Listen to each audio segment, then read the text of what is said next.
Welcome to my world. Come on in and make yourselves at home. Welcome to my life. I know everything's gonna be all right. Welcome to my world. Oh, won't you come on in? Welcome to my life. It's known as the Tiger's Den. Greetings to all of my subscribers. I want to thank you for being with me for as long as you have, and the new subscribers that's coming on in. We want to say greetings and thank you for your time. This is from Toothless and the moderators. Welcome to the Tiger's Den.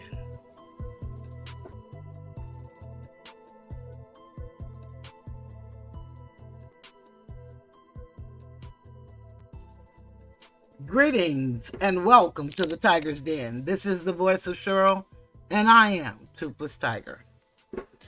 Starting like I always do. I'm normally, a stickler for being on time, but lately it's kind of wind been knocked out of my little sail. But it's all good in the hood, and I'm present.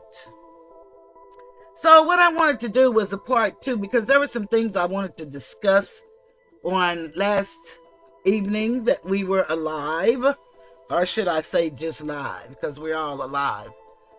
But there were some things that I wanted to actually kind of speak on individually. And I got pretty far, but I did so many of my little clips when I learned how to do the clips until I confused myself. And believe it or not, I do that sometimes. But be that as it may, I want to welcome everybody that's in the bushes, in the trees, in the clouds, in the sky, on the beach in Aruba, Belize, Bahamas, Himalayas, wherever you may be. Down, under, above, top, welcome. Sometimes I say, is it really, really worth it to keep doing what you're doing? And, I say that to myself. And so I have to tell self, yeah, it is. Because I love what I do. And since we can't see each other anyway, I'm talking to a world full of people. Hello there, Regina M. Hey, Charlene Edwards. How in the world are you guys? I'm about ready for this thing that I was trying to show you guys.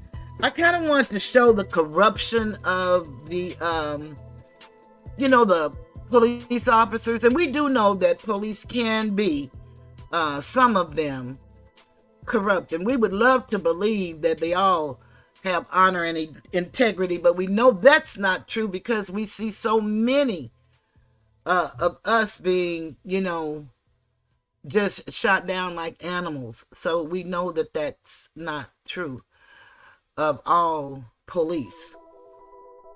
And then those that investigate, I think when they start going undercover, maybe they watch too many movies, or maybe it's human nature, but I think they go in too deep, and it's kind of hard to come back from that which you pretend, because they get to pretend like they have money, like they live the big life, and so it becomes a part of them, I believe. I don't know that to be true. I'm just telling my opinion of things and what I see. And what I see, it doesn't look good. But I wanted to talk about, I did the same thumbnail.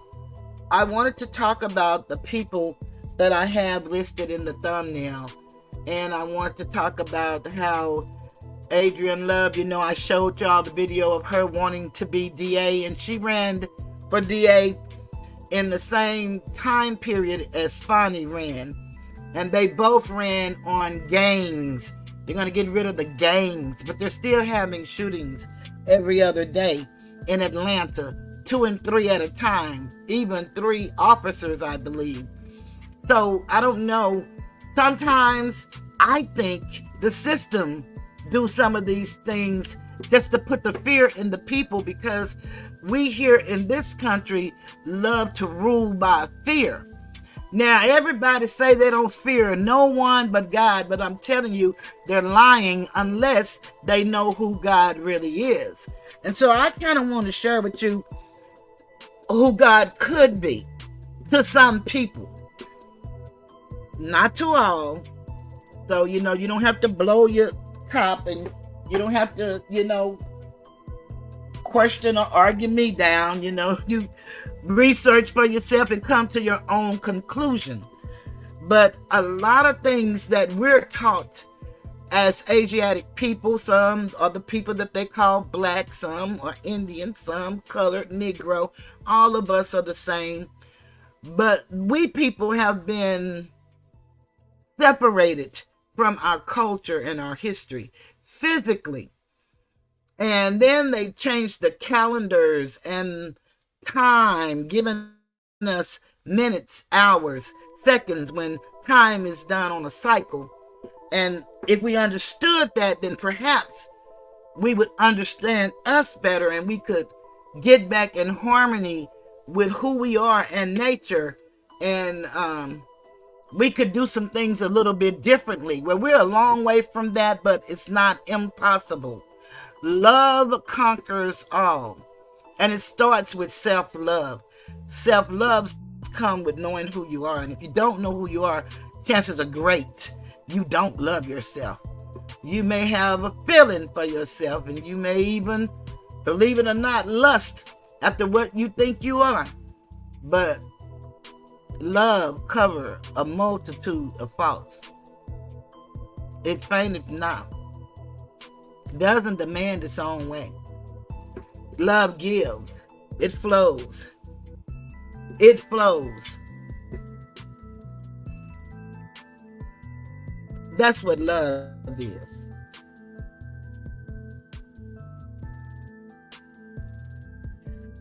Regina said, that Fani been really busy these days. Hard to keep up with all the shenanigans. Did everyone happen to catch her show with the corrupt Atlanta? Oh yeah, that's what we gonna be talking about. I thought that was the worst thing in the world I ever seen.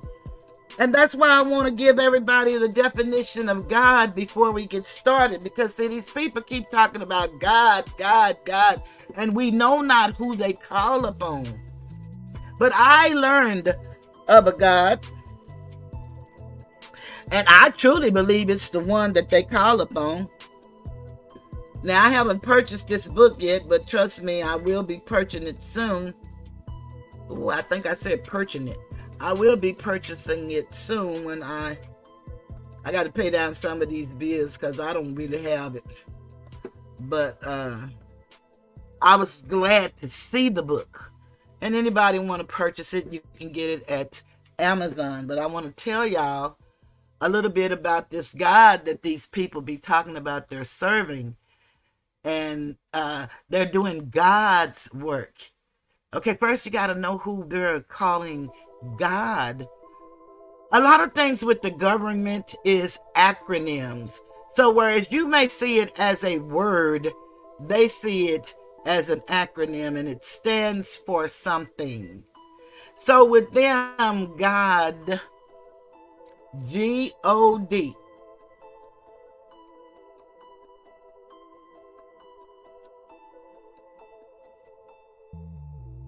I'm just going to no, I'm not going to put it up. I'm just going to do this.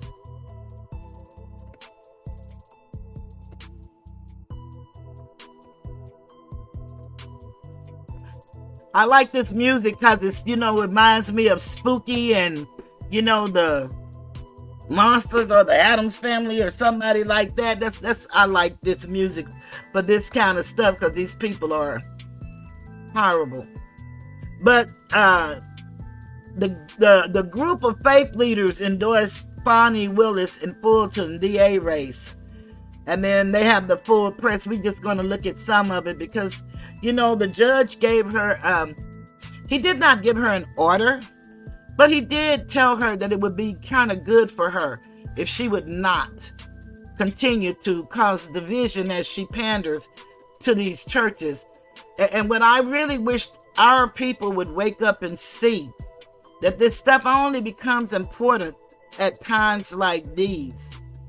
And all of these little hungry looking ministers look like they haven't eaten in years, look like they don't have first ladies, and they all look like piranhas.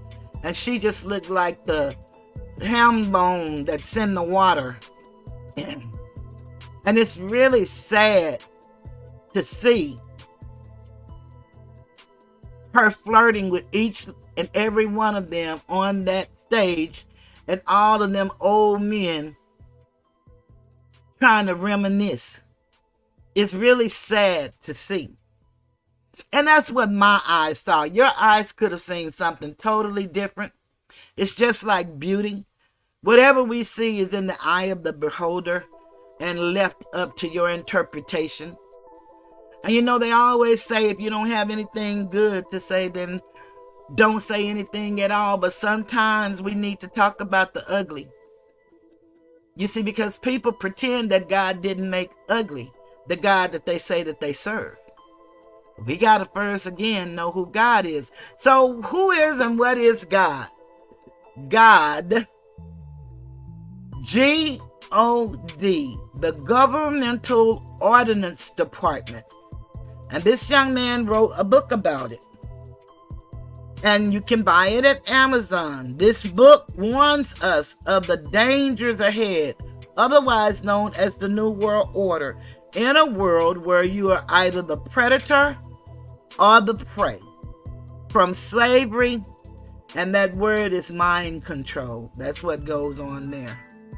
And the book is $20. And so anybody who would want to purchase it can go to Amazon and purchase it. I don't have an Amazon page set up. I know people do, but I don't, because I don't know how to do all that stuff.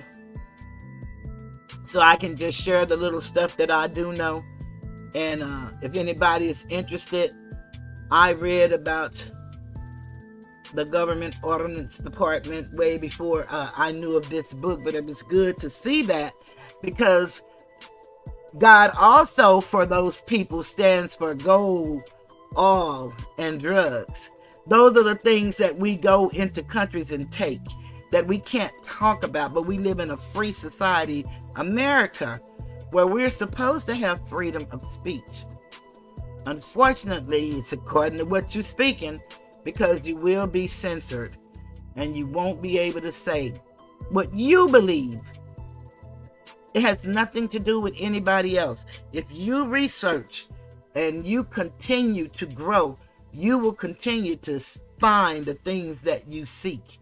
But you must be a seeker of truth. And if you're not a seeker of truth, trust me, you won't find any. Not at all. But if you're a seeker of truth, you will find it. That's why it's best, if you're in a relationship, if you think something is going on, you better make up your mind how you're going to resolve it. Because all that looking and peeking and following and tracking, all of that kind of stuff, you're going to get the answer that you claim you don't want. If you seek truth, truth will reveal itself.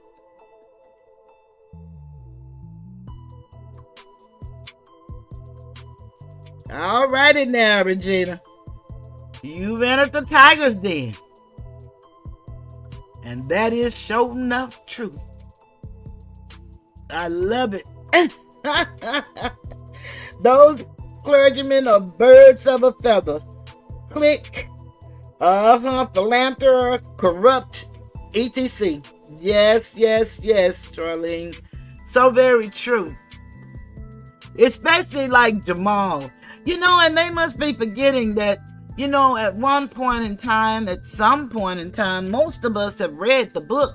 And a lot of things that they pretend to be, they're not. And then they excuse the behavior by saying that ain't none perfect but one. That's what gets me about people. And they may be true in their assessment, but you purposely do things like take from people that don't have and feel no nothing. And when they can't give, then you tell them they're not in good standing. And that, to me, it's heartbreaking. These people have sold us out for a 501c3. And it happened before they came along. A lot of people don't understand that the separation of church and state is really an oxymoron. There is no separation. Because if you're a bona fide church, then you're automatically a 501c3 organization according to the tax code. And they are the ones who give the exemption. A non-profit internal revenue service. Bet you didn't know that. Yeah, if you're a bona fide church, you don't need a letter. The fact that you're a church makes you nonprofit.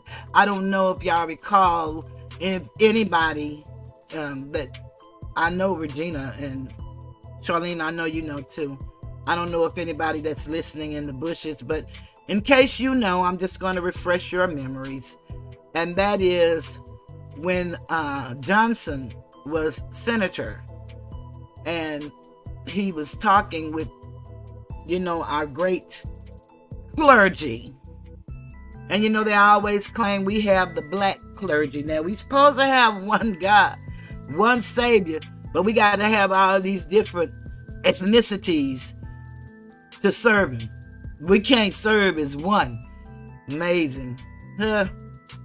Yeah, amazing. But they promised that they would give us our leaders. And they did. They gave us the ones we still quoting today. And they realized before they left this earth that they had sold us a hill of beans. But, they kind of knew that. They just like the life that they live. It's just like these people. Some people are caught up in material things. And they want beautiful and great things for their children. So they don't care who they hurt. Or they don't care who gets hurt. And you can cry and you can moan and you can groan and you can say what these people have done, but you cannot see anything these people have done. Nothing has changed for us other than the fact we're not getting whipped with the whip. We're not getting bitten with the dogs, some of us. We're not getting lynched. Strange fruit. Those things are not happening to some of us, but to some of us, it's still happening. To all of us, we're still in a condition where we're acknowledged as nothing. No matter how much money we make, no matter how many letters we put behind our name, it does not matter. And it has nothing to do with color, believe it or not. They gave us color so that we can be against each other, so the masses won't come together and realize that the people have the voice. We didn't give people power to take over us. We gave them a voice to speak for us because all of us can't speak at once. But nobody is really interested in that because everybody want to be entertained and have fun and laugh at somebody else's pain. But I tell you, it might be funny tonight, but when it's your turn, it ain't funny. And you don't even have to have done nothing to somebody for something to happen to you where you will wake up and know this is not funny and it is not entertainment. And we're in a time that we need to learn whatever we can and teach it to our babies.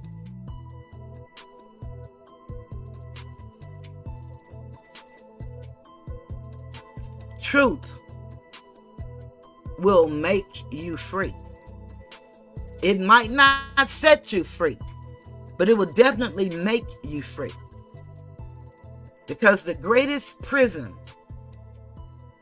is the prison of the mind, especially when it's undeveloped, tormented with life traumas,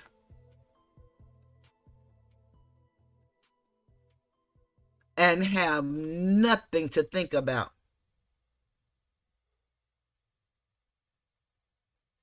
Believe me, been there, done that. So here we go. I want to start where I tried to go last week. I really want to start with the Sergeant Gaither, the police woman that worked, in the gang unit, and her arrogance And that's what I want y'all to take from this more than anything.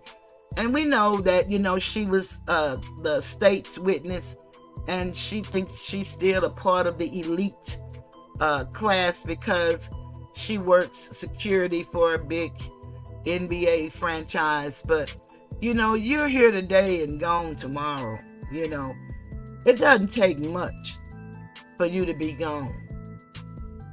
But in her mind, she's arrived. And she's in, I guess basketball heaven. I don't know what she called it, but it's really sad how she did this young man, because one of the things she did, and y'all, I want y'all to hear this and tell me what y'all think about it, Regina and Charlene, when this woman went to read this young man his rights, and then told him she's giving his lawyer a timeline to get there. And I just believe that's a violation of his constitutional rights. But of course, when you don't have a clue about the Constitution, you certainly don't have a clue about you having rights, especially growing up in a marginalized community, being a part of a marginalized group.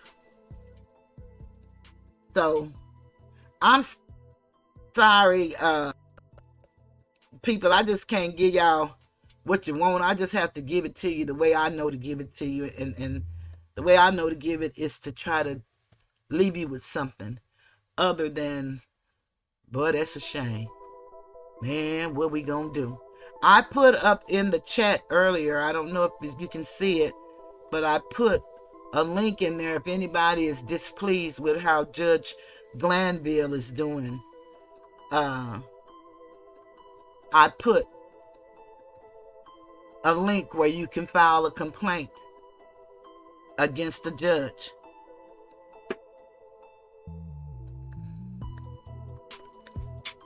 Thank you, Regina. So, yeah, it's automatic.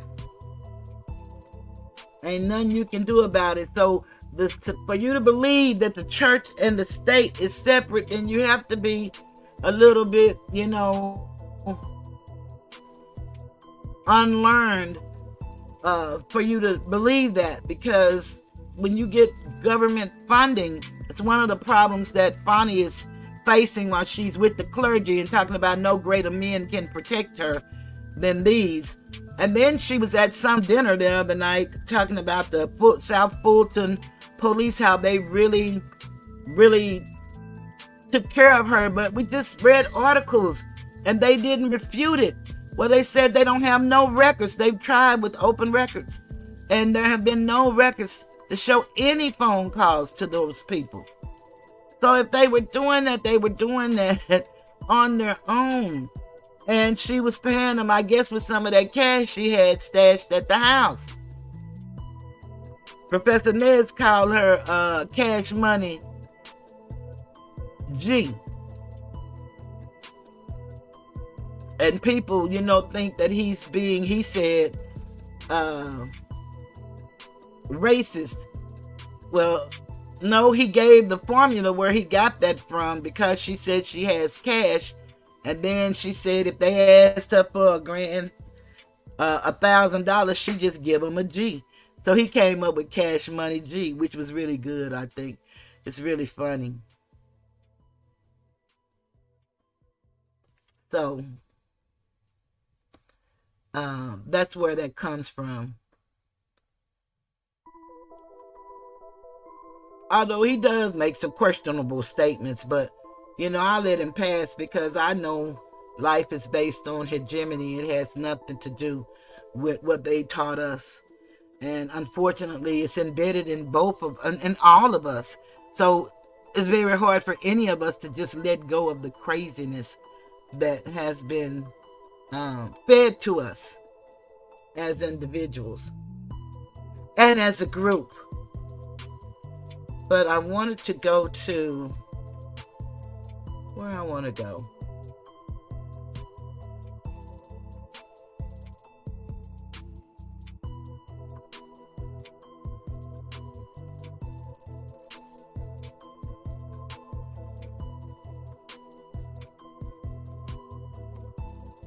Let me see what it says.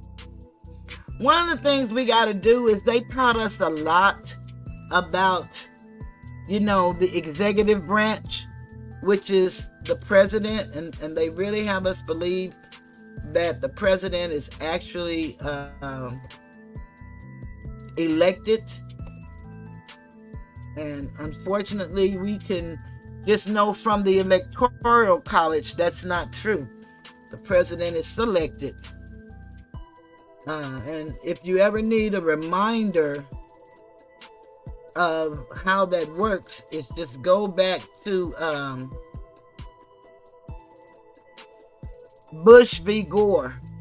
Just go back to that time period. And if that don't help you understand how this thing works, then I don't know what to tell you.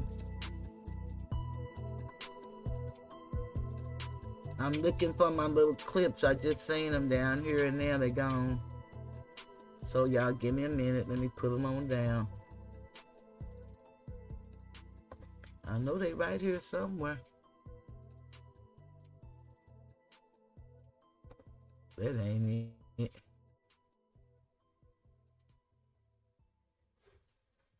Okay. Little honey, what's going on?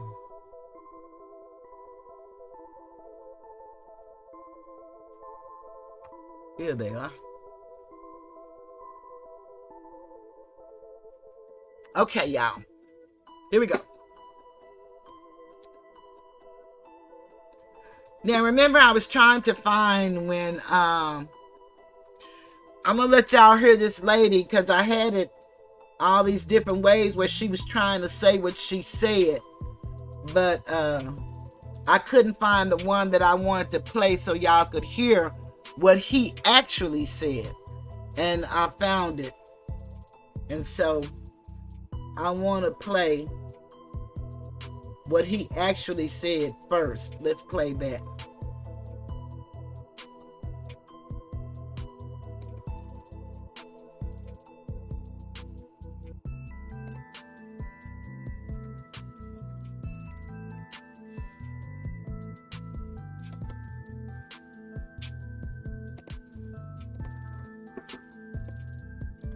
Okay, I have that named.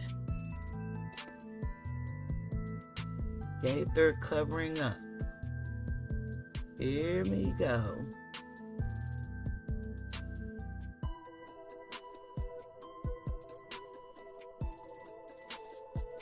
Okay, here it is right here.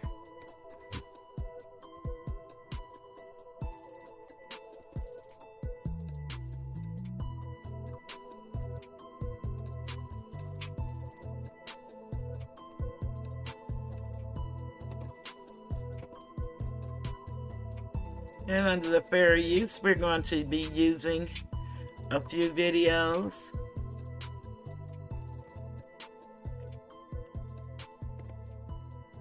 I'm telling y'all, with me wanting to use all these videos, I really am going to take a moment in time and try to learn a little bit more about doing some type of editing of some sort. Just not right now.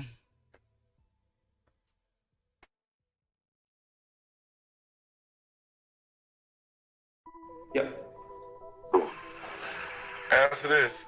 Did you see where the shots from the other vehicle came from? Like, did the person, which side of the car did they lean out to shoot? It had to be either on it. It couldn't be from the goddamn, it couldn't be from the passenger side or from the back passenger side. It had to be either, it couldn't be the driver neither. It had to be the person behind the driver.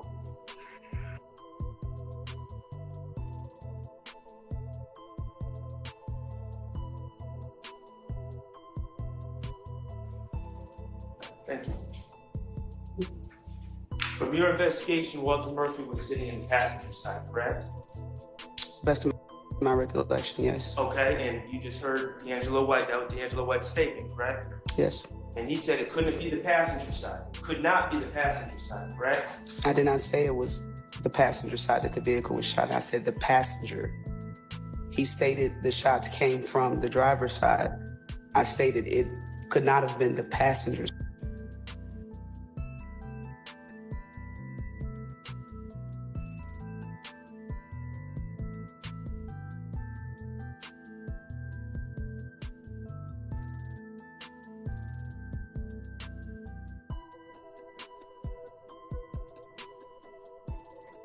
Okay, now that's the lie she's telling. Now I'm going to play the different minutes that I have her trying to explain what she's saying. So they may be out of order, but you'll be able to tell what they are. I just wanted to make sure y'all heard him say exactly what he said, which is what the attorney said. So listen to what this officer said.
Yeah, I'm still here. I'm just looking for my video.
I stated it could not have been the passenger side.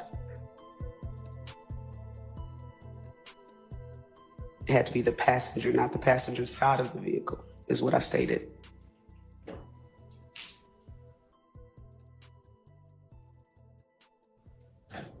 Mr. Murphy was seated in a passenger front, according to your investigation, correct?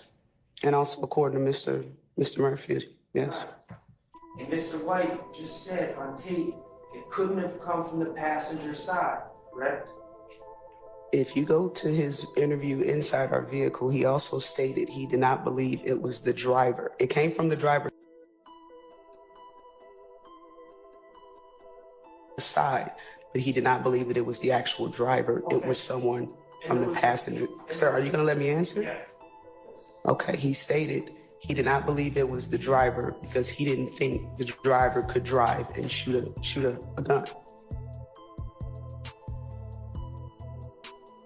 He stated that it had to have been the passenger. I didn't say the passenger side of the vehicle. I said the shots came from the driver's. Okay, did y'all see how ignorant she got with him because she was lying?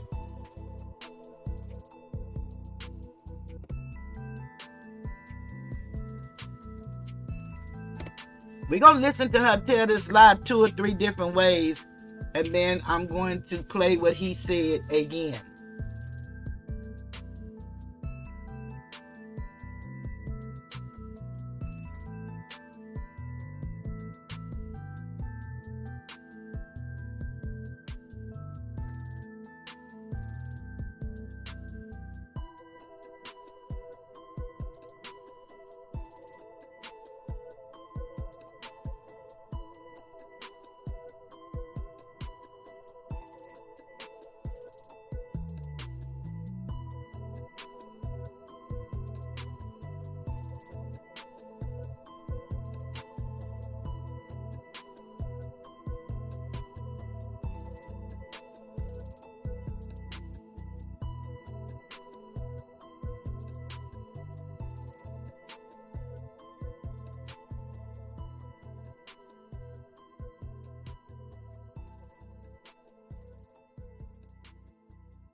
You've seen the surveillance. D'Angelo White never got out of the blue car in the parking lot of the Citgo, correct? That has nothing to do with what he saw. Okay, so you're saying that D'Angelo White was sitting in the blue car in the Citgo that night and heard and saw OG Bentley, also known as Kelvin Treadwell, making a phone call from inside the store. Objection. That's what you're saying? Objection. Badgering number one. Objection. Causal speculation. Objection. Passive innocent. I sustain this to all three bases. Is that what you're saying? Objection. Passive. Sir, I've already ruled, so formulate another question. Okay? Thank you, sir.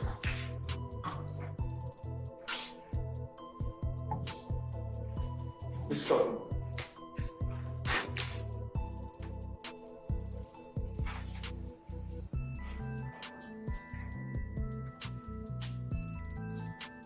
Truth is,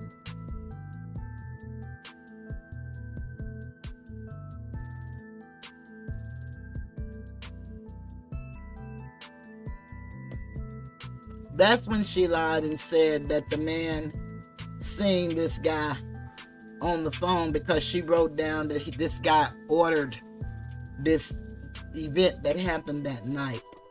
She's just making up stuff as she go. I guess she thought they were not going to have attorneys and they were just going to let them say whatever they wanted to say.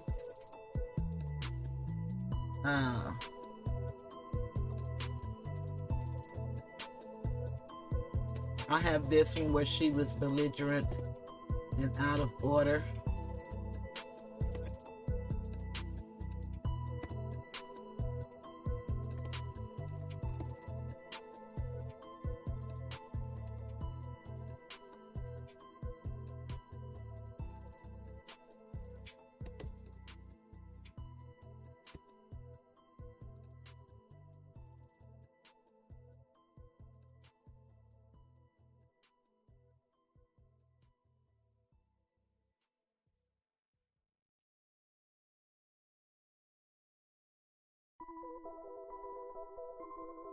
Passenger. and there's a third person in the car in the back seat, correct? Correct, which That was not Walter Murphy, was it?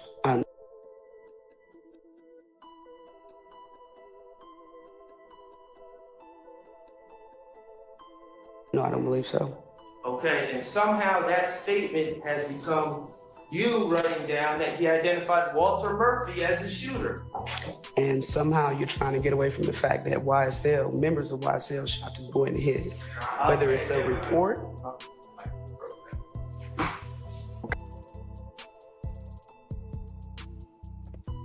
Did y'all hear what she just said before the jury? Somehow you're trying to get away from the fact that a member of YSL did what they did to this young man. I just ain't never seen nobody answer questions like this on the witness stand. They just don't allow that normally. But these people seem to do and say whatever they want to say. I'm just going to play that one more time so y'all can hear it.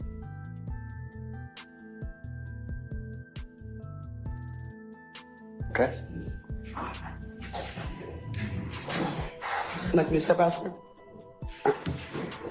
Passenger. And there's a third person in the car, in the back seat, correct? Correct, which That was not Walter Murphy, was it? I don't believe so. Okay, and somehow that statement has become you running down that he identified Walter Murphy as the shooter. And somehow you're trying to get away from the fact that YSL, members of YSL shot this boy in the head. Whether it's a report. Okay. Like me to step out, sir? Passenger. And there's a Now, she's all kind of respectful to the judge and apologizes to the judge, but she says nothing to the officer of the court that she's disrespecting.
asking that the witness answer the question. I'm gonna overrule the objection. Did D'Angelo White ever say he could see who shot? D'Angelo White stated he did not believe the driver could be able to shoot a rifle and drive. So he thought the passenger, who was Walter Murphy with an assault rifle, shot the assault rifle at his friend. He also stated the backseat passenger, who was what he said to be a young man named Fani, he had a handgun. The victim was shot with the assault rifle round. So he never identified Walter Murphy as the shooter, did he? Objection has been. I sustain the objection. Did he ever say, So I object. Your Honor, I'm just asking that. And this lady keeps putting that to be Walter Murphy because she knew he was in the front seat with that assault weapon. But she ain't like she doesn't know that they could have switched weapons. She doesn't know what happened. She wasn't in the car. She wasn't even on the scene. But she just keep wanting it to be this young man. And it's amazing how this judge keep going along with craziness. And then he allows Miss Love to just, in the middle of them asking a question, to object until Mr. Adams get to dealing with her. And then the judge try to put her in check. But this is really unexcusable, if that's such a word. I know it's inexcusable, but it's unexcusable tonight.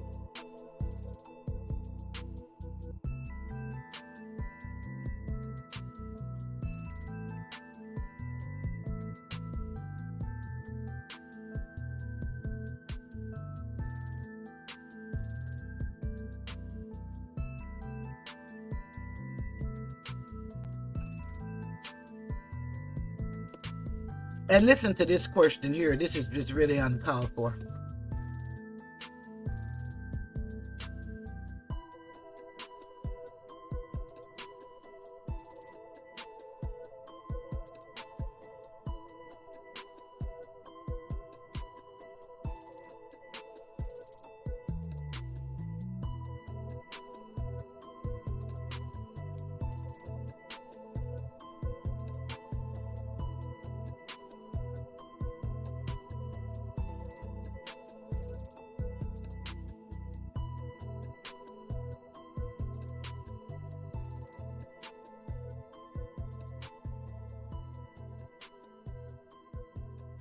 truth is, he said he couldn't see who shot, isn't it? Is that your truth or his truth? I'm asking you. It's on tape. Sir, I've asked. And I would ask that the best evidence be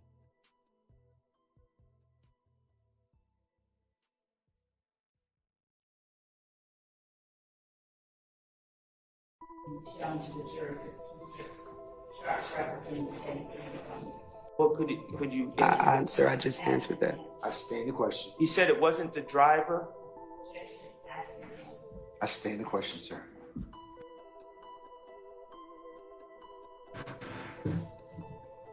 Did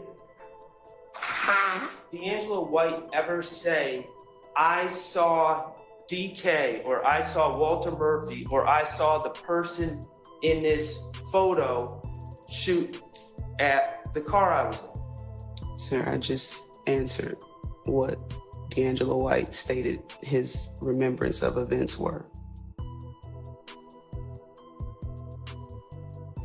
Regarding the shooting. Did he ever say, I saw this man shoot?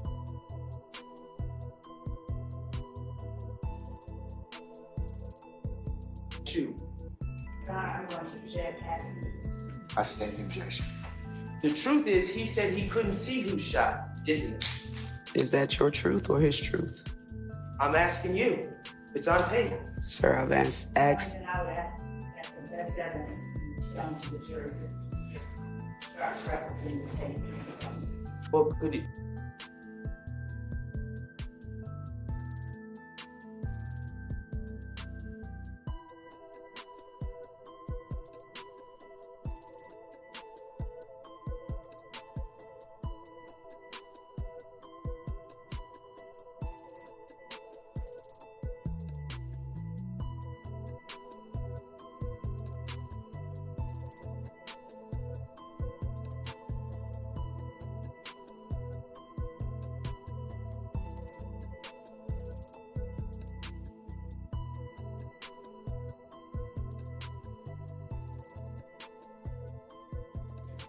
Yep. Answer this. Did you see where the shots from the other vehicle came from? Like, did the person, which side of the car did they lean out to shoot? It had to be either on it couldn't be from the goddamn, it couldn't be from the passenger side or from the back passenger side. It had to be either, it couldn't be the driver neither, it had to be the person behind the driver. Thank you. From your investigation, Walter Murphy was sitting in the passenger side, correct? Best of my recollection, yes. Okay, and you just heard D'Angelo White. That was D'Angelo White's statement, correct? Yes. And he said it couldn't be the passenger side. It could not be the passenger side, correct? I did not say it was the passenger side that the vehicle was shot. I said the passenger. He stated the shots came from the driver's side. I stated it could not have been the passenger. Yep.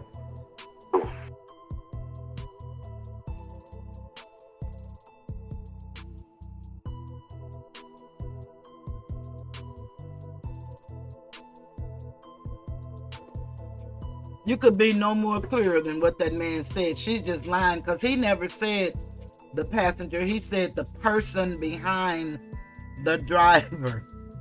The person behind the driver. She's just trying to make what she's saying true, but she can't make that be true. I said the passenger. I didn't say the passenger side. Woman, you just lying. And you got caught in your lie.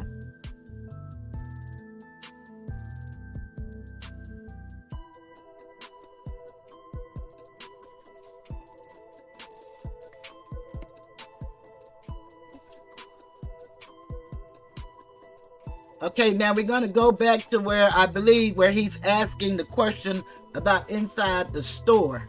And she's going to tell him that she can't tell the man what to believe.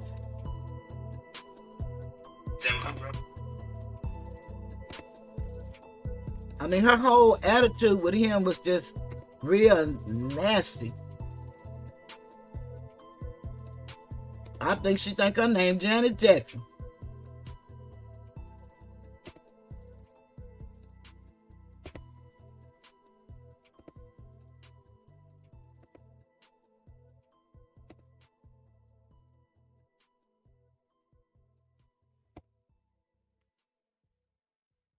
wrote? Yes, that's what I wrote. Okay. Identified Kelvin Treadwell, aka O.G. Bentley, as ordering the shooting.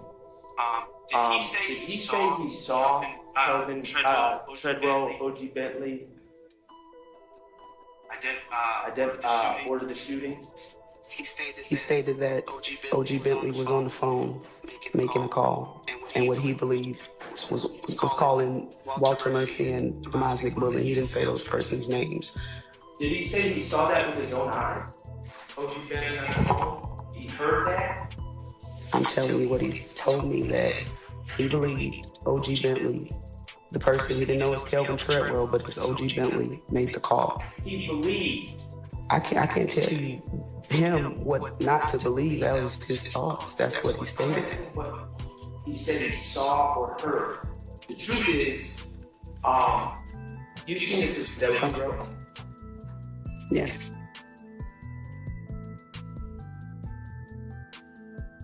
Oh, yeah, I'm sorry. I don't even think y'all heard that right. It was echoing. I'm sorry. That's what I wrote. Yeah. Identified Kelvin Treadwell, aka O.G. Bentley, as ordering the shooting. Did he say he saw Kelvin Treadwell, O.G. Bentley, order the shooting? He stated that O.G. Bentley was on the phone making a call, and what he believed was calling Walter Murphy and Demise McMillan. He didn't say those persons' names. Did he say he saw that with his own eyes? O.G. Bentley on the phone? He heard that? I'm telling you what he told me, that he believed O.G. Bentley, the person he didn't know was Kelvin Treadwell, but it's O.G. Bentley, made the call. He believed. I can't tell you him what not to believe. That was his thoughts. That's what he stated. I'm asking what he said he saw or heard. The truth is, you've seen this. Is that what you wrote?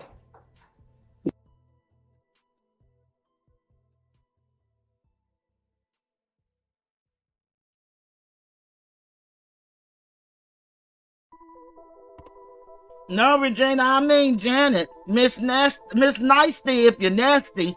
Because this woman here was nasty. Oh, you nasty girl. She was just outright disrespectful.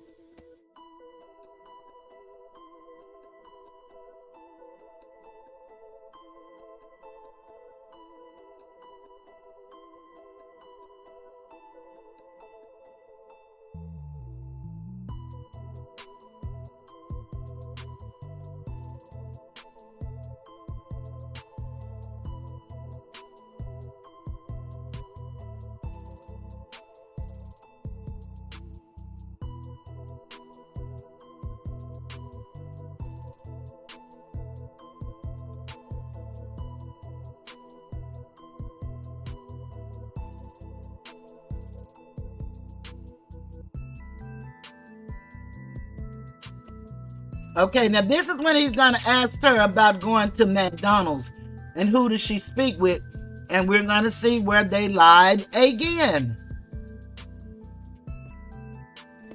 They meaning she and her partner now, because they're going to tell two different stories.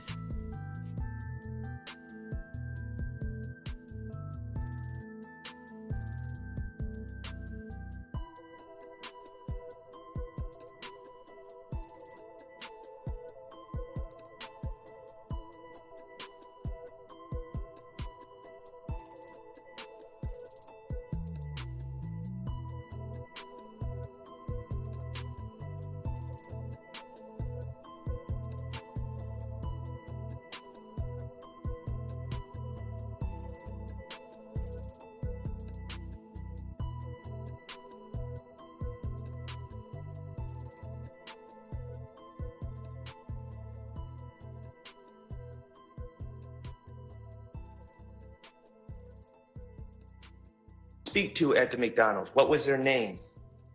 The young lady that was working the counter, Yes. she did not give me her name. She gave me her general manager's name and phone number, and that information was passed along to Investigator Thorpe.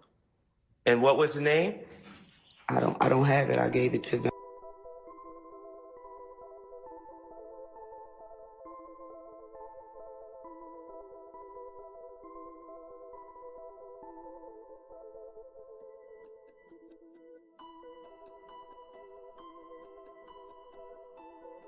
Investigator Thorpe's What phone. was the phone number? I don't have any information from the McDonald's. It was a passed along to Investigator Thorpe.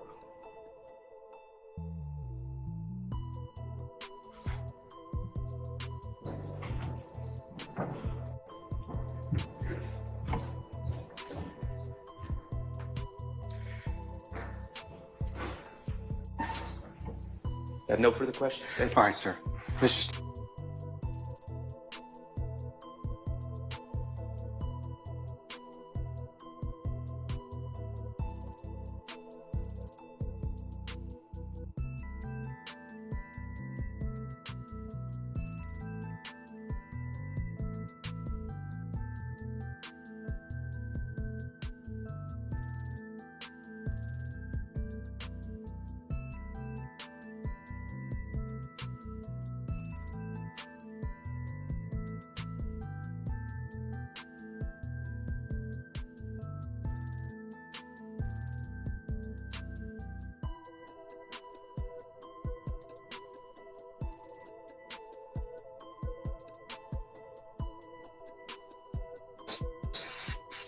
On Cleveland Avenue and Old Hateville Road? I am. Corner? Okay. As part of, and you're aware that McDonald's has video surveillance, correct? Yes. Okay. As part of your, I know you weren't the lead investigator in the Donovan Thomas case, Correct. but you did do some work on that case. Is that fair to say? That's correct. Okay. Did you ever personally, did you ever attempt to obtain the video from the McDonald's on Old Hateville Road and Cleveland Avenue? Yes, my partner and I went out to the location and spoke with a manager in reference to retrieving the video. Okay. And so, and that manager gave you a business card, correct? Correct. And you brought that business card regarding the video from the McDonald's. You brought that business card you were handed, you brought that to Investigator Thorpe, is that correct? Yes.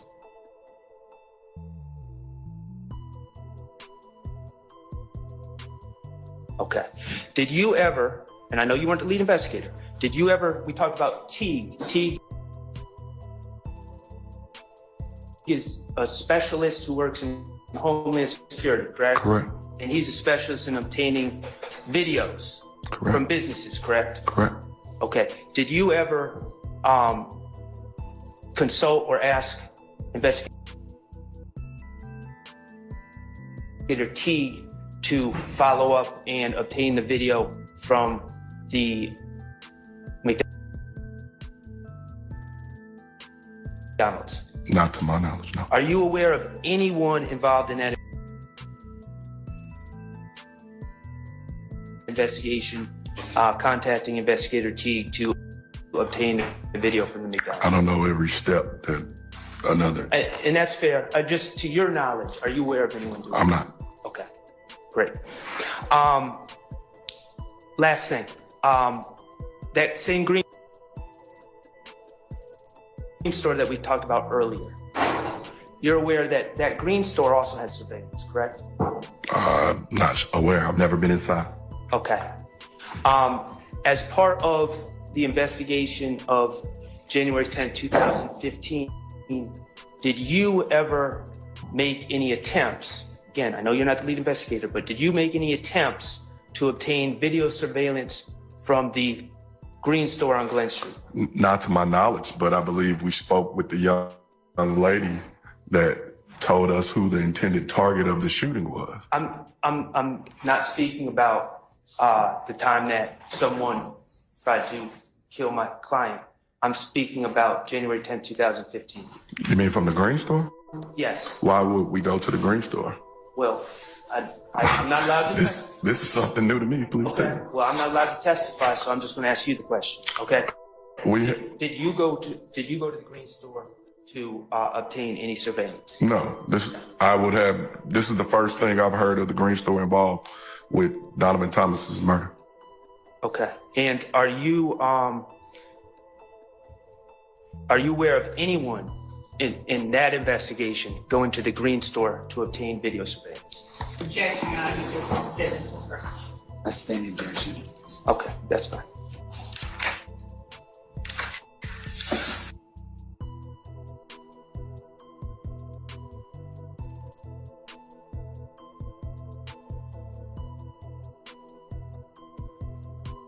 But if I could edit, I would be hell.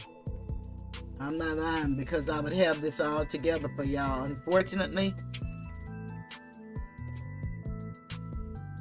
I have some great ideas, and this is the best way I know how to do it. So now let's come up to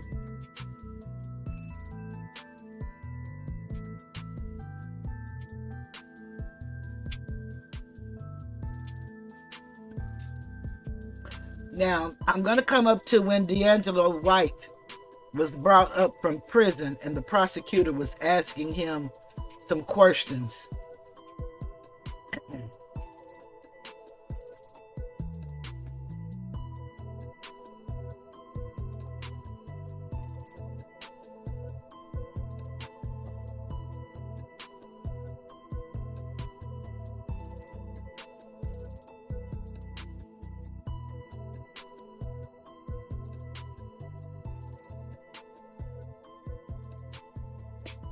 Now this is D'Angelo White himself on the witness stand.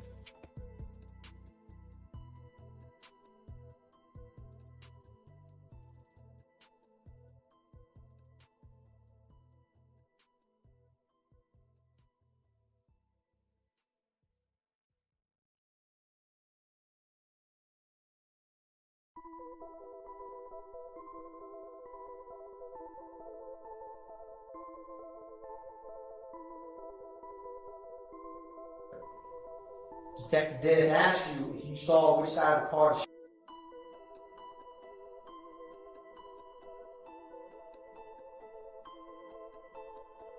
shots came out. You told him it couldn't be from the passenger side or the back passenger side, right? I don't know nothing about that. And you also told him it couldn't be the driver either. It had to be a person behind the driver, right? I don't know nothing about that. I was gone, long gone. So, Ms. White,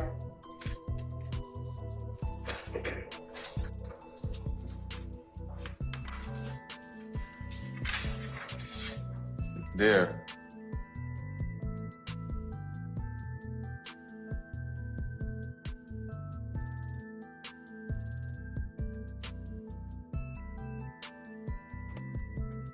So we heard Mr. White tell Officer Dennis that, but Mr. White ain't trying to testify now, so he's gonna ask the question.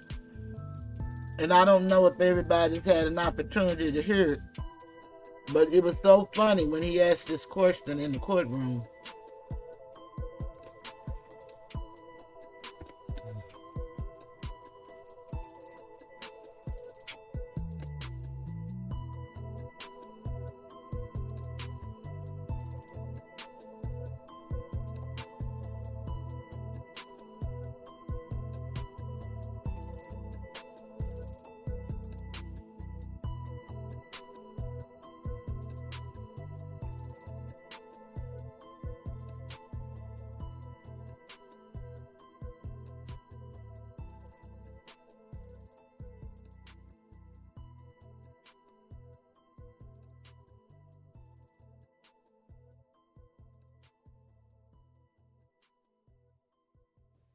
Like, what do this got to do with me?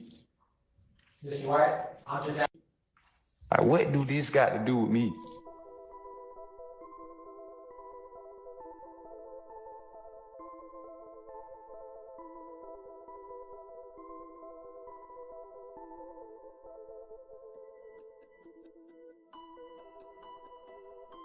Mr. White said he was already in prison for doing some other stuff, and he wanted to know, what did this have to do with him? He don't have nothing to do with that. He don't know none of them people, and he don't know nothing about it. So why do he keep asking them all those questions? But he did say all that stuff when he was in that car. But he has 3 years left on his 10-year sentence, and he's not trying to get involved in nothing else, he said.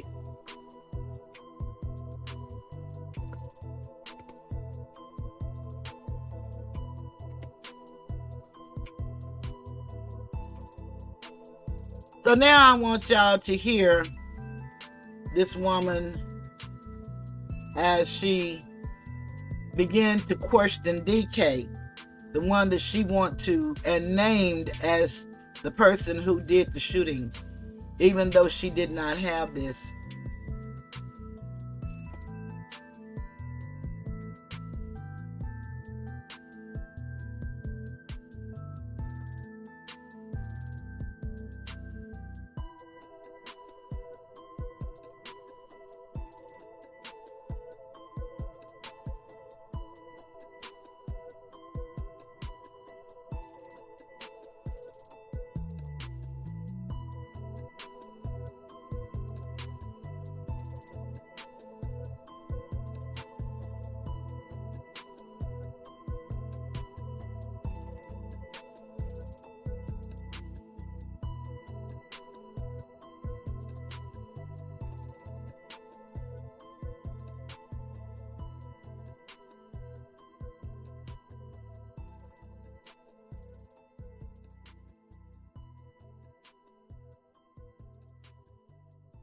Completely honest with me, okay?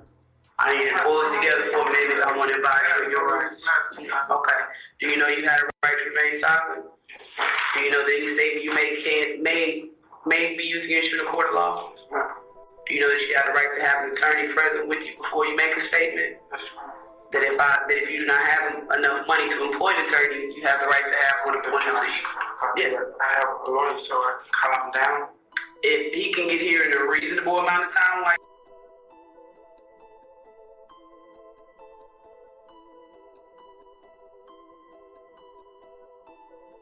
you want to make this statement, absolutely. Reasonable to me is 30 minutes. Okay, well, I got a call. I don't know. Well, what's your lawyer's phone number? I don't know his phone.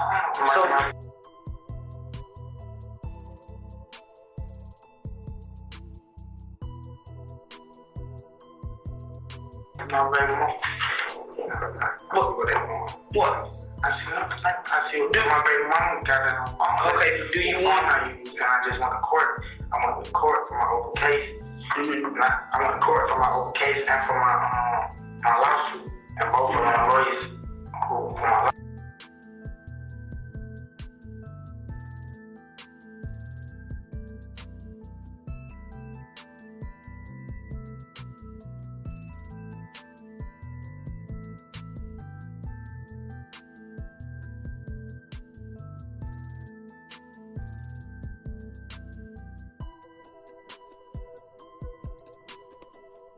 Now tell me, where is it written when you only have 30 minutes for your attorney to get there and you give up your right to an attorney? Because she kept on talking to him and he was so very confused.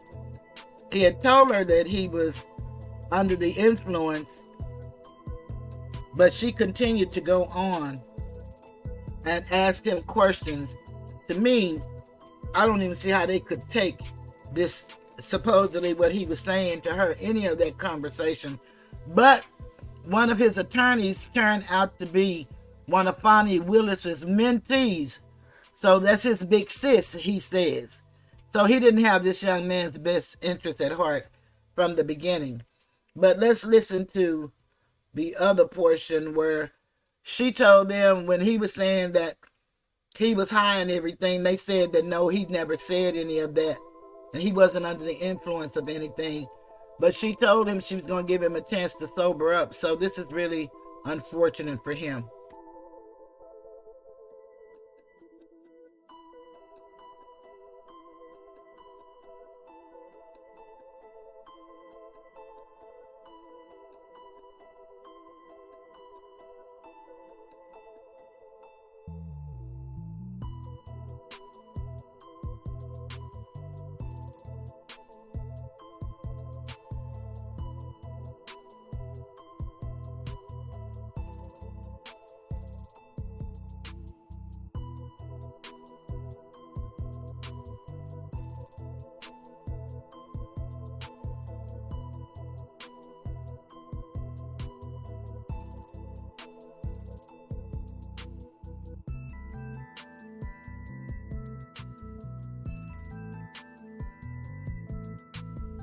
I'm with it. Well, people are right. I'm saying that's what I'm saying. Yeah, like you know, I'm right. But I'm telling you, like I don't even play like that. But I'm telling you what we have. I'm telling you what we have and what we would expect. That's my. I don't have a picture. I have a video. What we would expect. You and the driver hopped out at White Dodge Nitro. You ran up on the car on the blue Escape that the victim that was in, and then you got backed up because I think they poured out on you, and then you went back to the store and they waited, and then you started running back up to the truck and they sped off. Yeah, bro. But it's okay.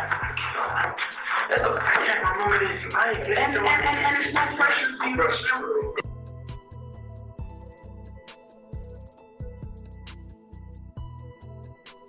trust me, no pressure for you to remember. I hope while you're sitting there, you're sobering up, and it comes to you. And we still gonna call your girl, let her know to call your lawyer.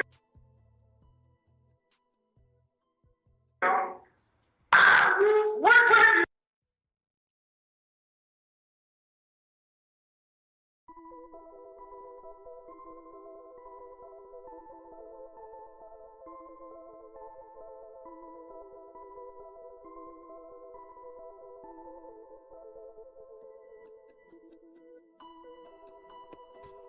We heard her say that I believe they pulled down on you.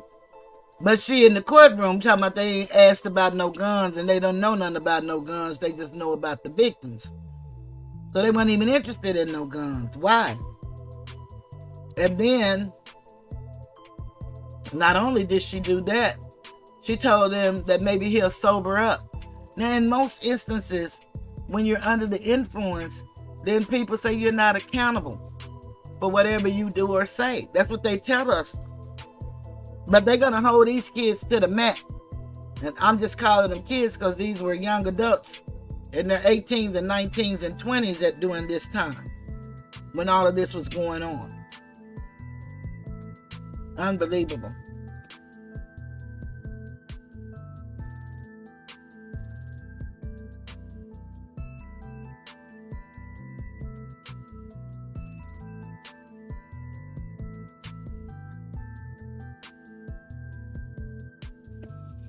Okay, I'm going to do the email and then I'm going to do one more when she was with the when she was on there with the prosecutors, how sweet she answered. But let me do the emails. I've done this before, but I need y'all to hear how she pretend that they were not available to her. But this is the same thing kind of like she did when she was at the magistrate court. She went to that court, but they needed some supplemental testimony because they caught the two officers lying.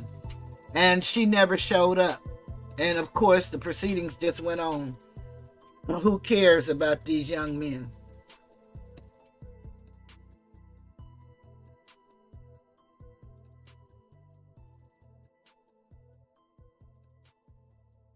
Then there was a misunderstanding, according to what you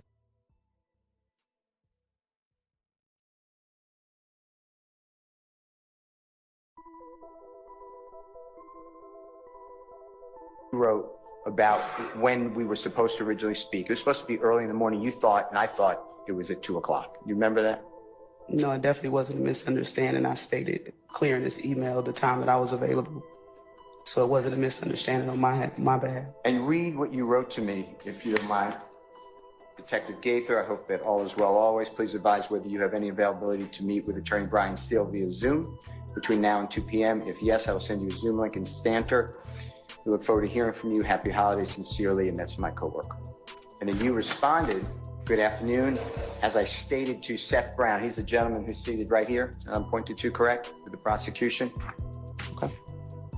From the DA's office, I would be available early morning today. Unfortunately, as of right now, I am not available to speak with you. I will be leaving town tomorrow for work until Saturday. If it is completely necessary to speak with me, we can try to set something up again. And then there was a misunderstanding.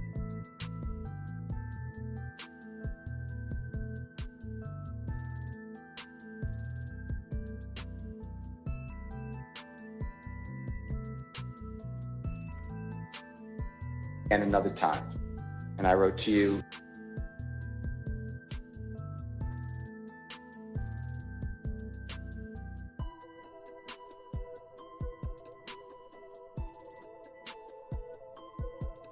about 8 minutes later on December 18, 2023, Detective, how are you, family?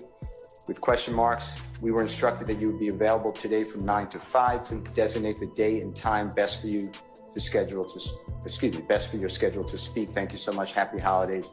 And you wrote, I'm not sure who instructed you on those times, but I made it clear I was only available early morning. How does 12:28, 9 o'clock A, I would take it as AM, but work for you? I wrote to you, perfect, Zoom with a question mark, call, question mark, thank you, Detective, happy holidays. You said, I'll call you the day of, please provide a good number, thanks. Then on December 28th, 2023, it's the day before we were supposed to meet at 4:10 in the morning, you wrote, good morning, Mr. Steele. I've decided not to answer any questions at this time. Hopefully you are able to find answers to any questions you may have in my corresponding police reports. And another time. And I wrote to you about 8 minutes later.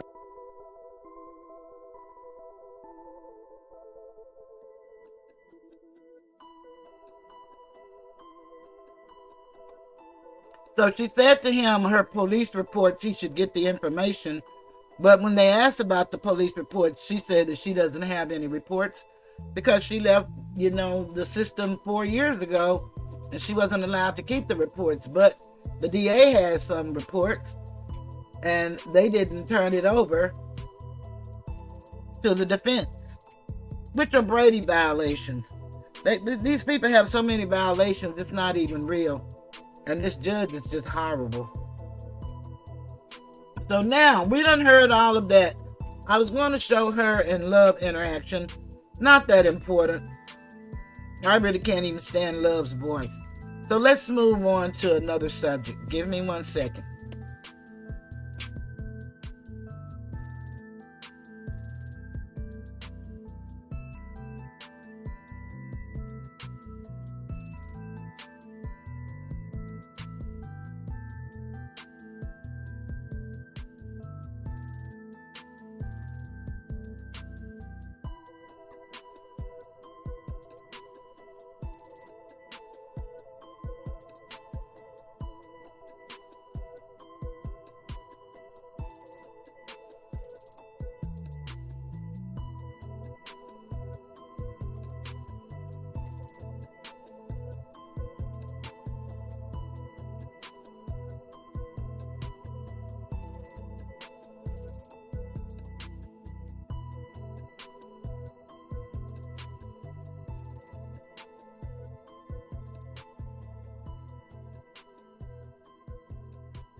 Okay, and here's Miss Willis in her receiving of the endorsement of the clergy. It's sad that this group looks like a group of just dirty old men. Hold on a moment.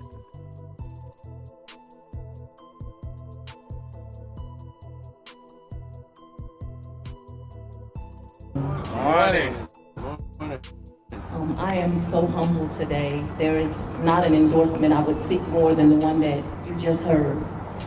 These men are the men that lead our community. They are the men that pray for me. They are the men that offer me and my family protection. For me, that's gotten to be a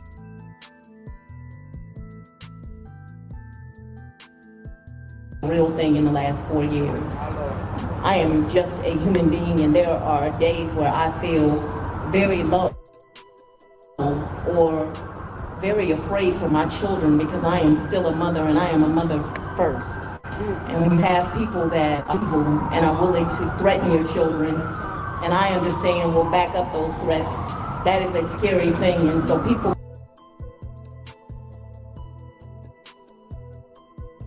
keep wondering, how does she keep getting back up to do her job, and why does she even want to get back up to do their job? They just don't understand the God that I serve. All right, all right. And they don't understand what I have around me. All right. What you have just heard from are godly men who pray for me. And that is all and more than I could ever ask for. And so I am so humbled that they will endorse me today. Fulton County does deserve me as their DA.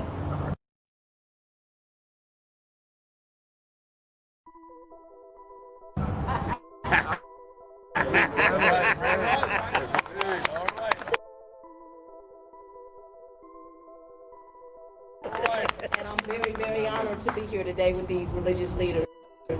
And I'm honored to be here in historic Atlanta and all that historic Atlanta represents. We really are the city that's too busy to hate. And to be able to represent this city means everything. People forget what the bishop tried to remind them of today. When I took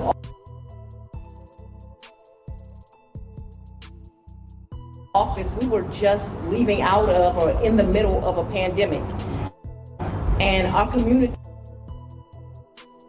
was not a little, but very out of control.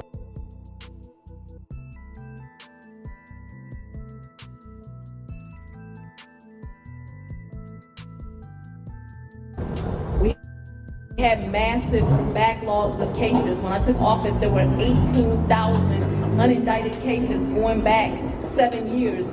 And without the right resources, because we still don't have the right resources, because I got to fight some Republican commissioners, we've been able to get rid of that massive backlog.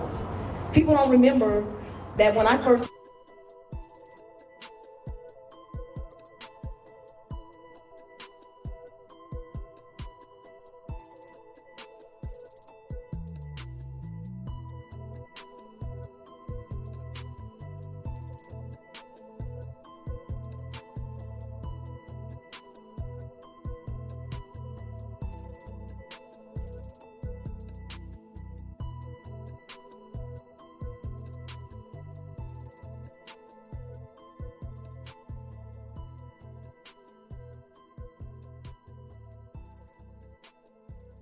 Good morning. Morning. Morning. I am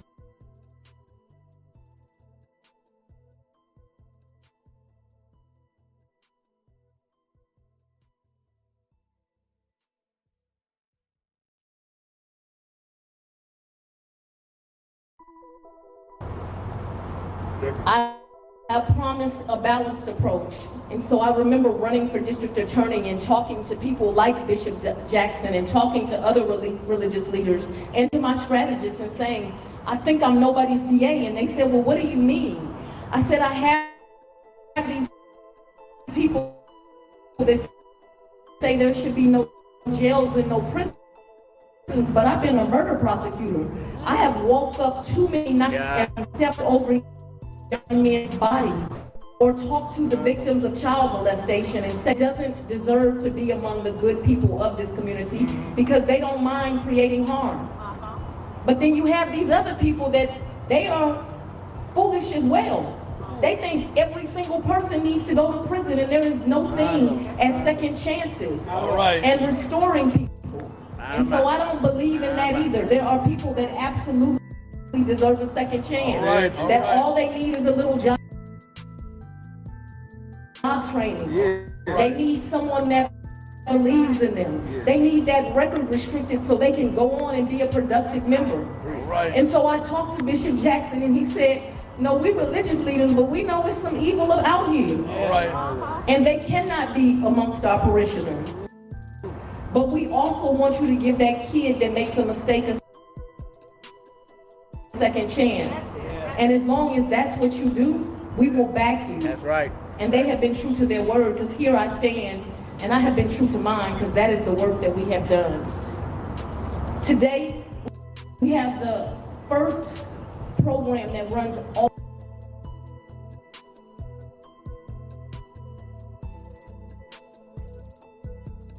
all year long. We don't just pop into the school system for a week. We run all year long with our kids that are on the bubble and may turn to a life of crime.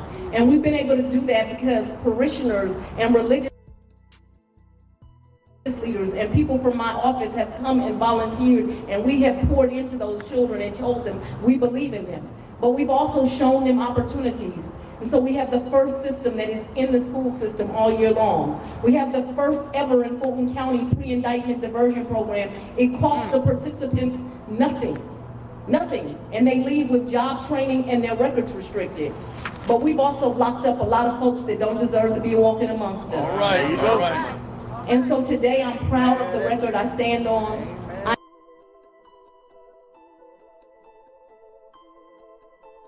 I am proud that I stand for justice. Let me say it again for those that anger. There is nobody that's the wrong race, that loves the wrong person, that doesn't have enough money in their bank account, that my office is going to treat beneath the law. The law protects all of those people, whether they're Black, Hispanic, Asian, poor, bisexual. All right. We are going to stand in protection of those people, because people should not be abused. But I said it earlier, Bishop, and I'm gonna tell them again if it's all right with you. It ain't no one above the law either. All right. So I don't care how rich you are, how powerful you think you are, who your daddy is, what your political party might be, how much money you think you got, and how evil your supporters are. All right. I don't care how many times they threaten me. I will gladly leave this place knowing that I did God's work. All right. So we stand here today for justice, and it is my greatest honor that these men stand in protection of me, in support of me, and have given me their endorsement. Thank you all for coming today. Hey.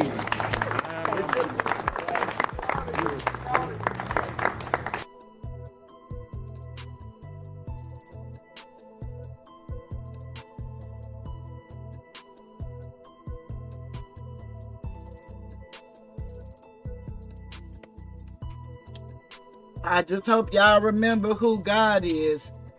Like I told y'all, we don't know what God these people are serving. And there's certainly acronyms that are used for God. And you can call it the Government Ordinance Department. Hold on 1 minute, y'all.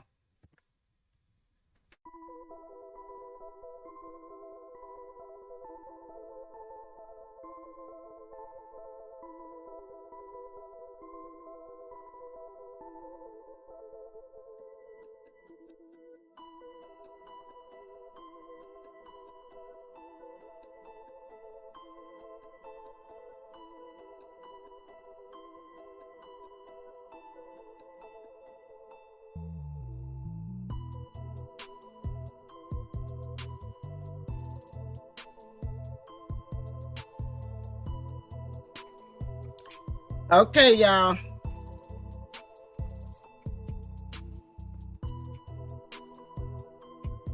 Hey, M. Jones.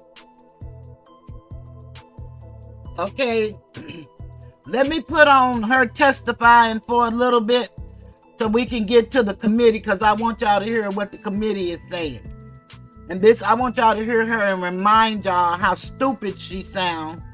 And this is who they're all endorsing and who the people are voting for again.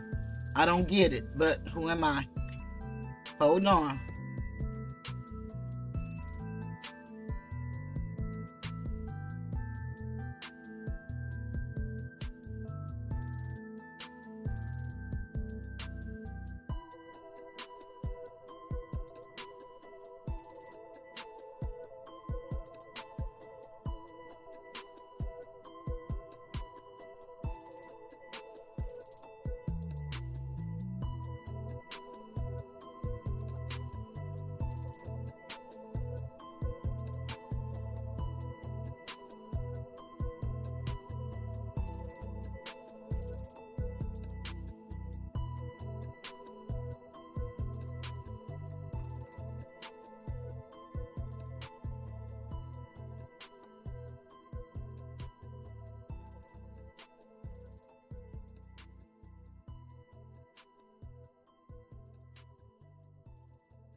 Very big. When it came to how Willis reimbursed Wade for the chips together, isn't it true that you met Mr. Wade October 2019 at the judges We conference? haven't gotten to the point where Ms. Willis should be treated also under the secret. I think we have. I very much want to be here, so I'm not a hostile witness. I very much want to be Not here. so much that you're hostile, Ms. Willis, it'd be an adverse witness. Your interests are opposed to Ms. Merchant's. Ms. Merchant's interests are contrary to democracy, Your Honor, not to mine.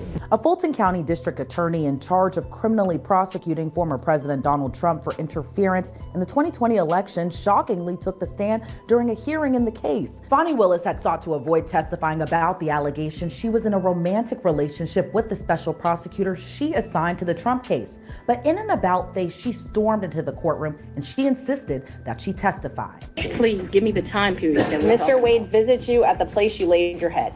When? Has he ever visited you at the place you laid your head? So let's be clear, because you lied in this. Let me tell you which one you lied in. Right here.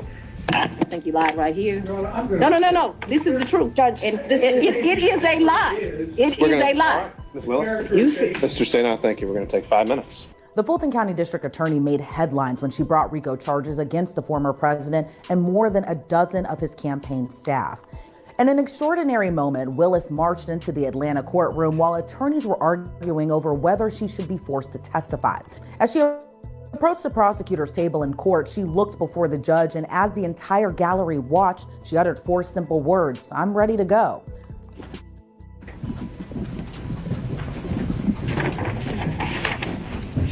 I would ask, I need 3 documents in front of me, and they're the 3 filings of Ms. Merchant. 3 filings.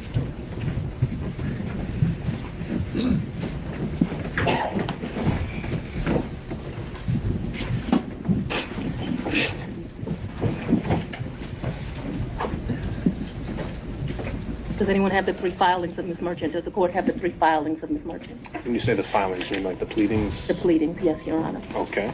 I think we can locate those for you. I mean, the supplemental. I want the one filed on January the 8th, the one filed immediately after we filed ours, and the final one. If you want to take a break to get them, I can make a copy. I think we have one. You know, the only copy I have is going to have my notes on it. So if we don't have a clean copy, Have a 5-minute break, John. Let's I'll get take the documents. all right. I'll sit here and wait for him.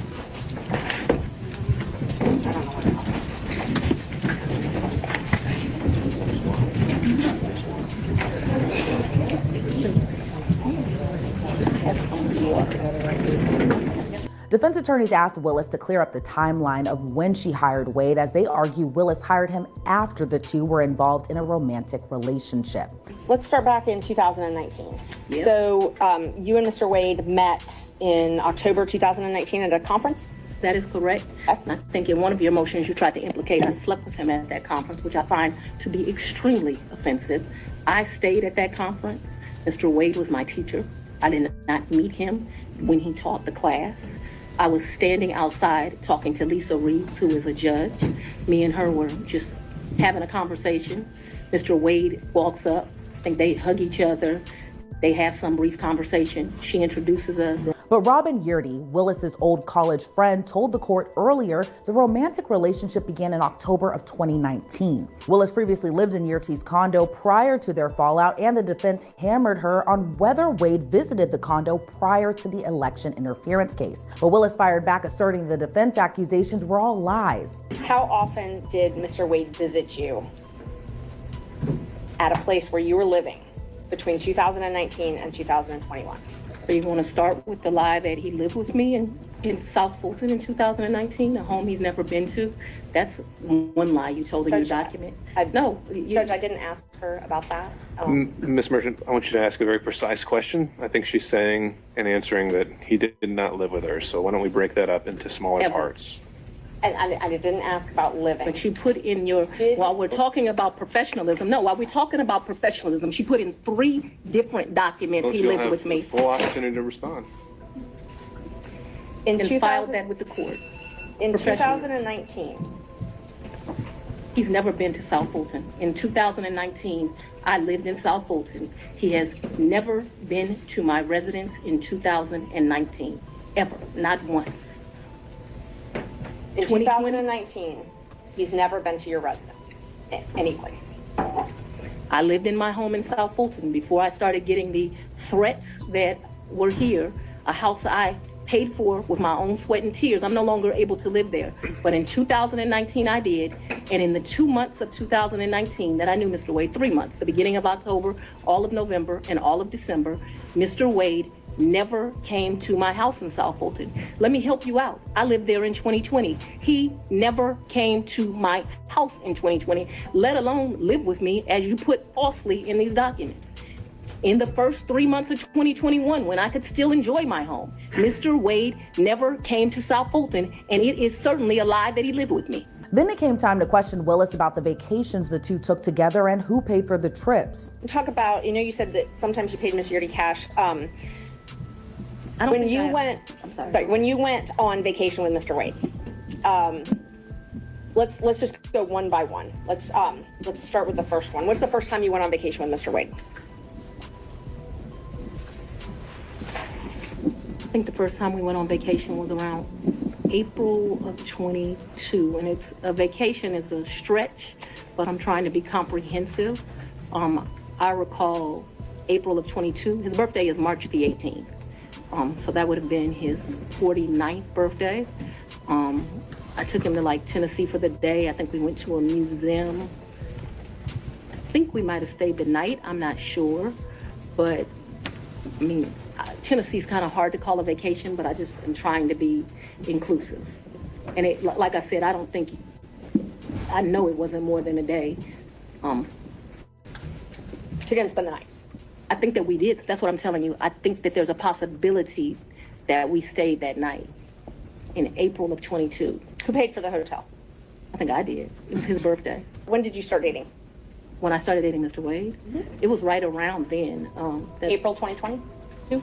22, yes. 2022. It was around then. I don't know, it's not like when you're in grade school and you send a little letter and it says, will you be my girlfriend, and you check it. I don't know the day that we started seeing each other, but it was early 22 is my recollection. Okay, early 22. And you all went to Florida on vacation as well? I don't recall going to Florida on vacation with him. You never went to Florida with Mr. Wade? When we went to get on the cruise ship, we went to Miami. Okay, that's the only time that you went to Florida with him? I think we went to Miami and spent the night. That's my recollection. Okay. I think we spent one night so that we wouldn't miss the ship. That's my recollection of our vacation. Who paid for that hotel? In Miami? Mm-hmm. I don't remember that. And how did you get to Miami? We would have flown. Okay. And we've done that, so that I'm clear, we've done that twice. I think one time we stayed, and I honestly can't tell you, did we stay when the ship left or did we stay when the ship came back? I also can't tell you, so there's 2 cruises out of Miami. There's one that's in that October time period that was with his mom. And then there was another that was a New Year's Eve trip. I know I paid for the New Year's Eve trip because the tickets were $697 each. And I thought this is ridiculous that the tickets are $700 to go to Miami. But when you travel during New Year's Eve, they get you. So let's just back up and talk about the first time that you went to Florida with Mr. Wade. That was the time that you said you stayed in Miami at the hotel the first night? That's the time I told you I am not sure. So I'm not sure of 2 things. So I want to make sure that my testimony is clear. I'm not sure if we stayed in Miami on the October trip. I'm not sure if we stayed in Miami on the December trip. I just can't remember that. And I also don't remember, so that the record is clear, I don't remember if the necessity was as we got on the ship or we got off the ship. But I do remember there was a night spent in Miami because either whatever, I don't remember. But I think that there was a night spent in Miami. That cruise is the one that you took in October, right? Ma'am, if you have something to refresh my recollection, okay. I'm intentionally trying to not be difficult with you, but I don't want to make up something. Right. I know that on one of those 2 trips, we stayed in Miami. I am not sure right now. You're asking me about... Oh, I'm sorry, you misunderstood. I was not asking you which night you stayed in Miami. I'm asking if you took a cruise in October 2022 with Mr. Wade. Yes, and his mom. And his mother, that's what I was asking. Yes. Is that the first time you met his mother? Yes. It was on that cruise, and that was Royal Caribbean, I believe. I honestly don't remember what ship. I know we've taken 2 cruises. I don't know what the ships were.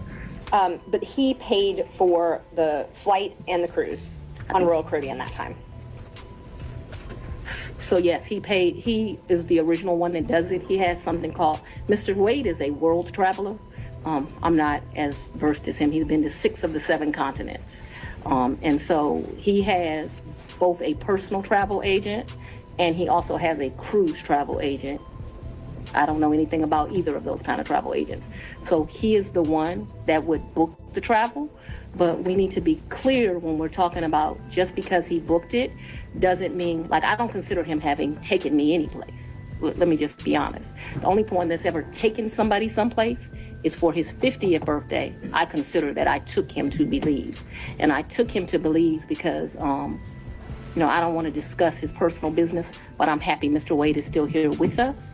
And I did 50 big, very big. When it came to how Willis reimbursed Wade for the trips together, she responded she always kept cash on her, thanks to a tip she pointed out that she got from her father. And then after that cruise, you all flew to Aruba and spent a couple days in a hotel there, correct? Right, and his mother was not happy. He that we left her initially behind. paid for that. He initially paid for that. For Aruba, yes, ma'am. So let's talk about both of those. I know he initially paid for it. Did you pay him back? For the cruise and for Aruba, yeah, I gave him his money before we ever went on that trip. You gave him cash before you ever went on the trip? Mm-hmm. Okay. And so when you got cash to pay him back on these trips, would you go to the ATM? No, lady. You would not go to the ATM? No. Okay.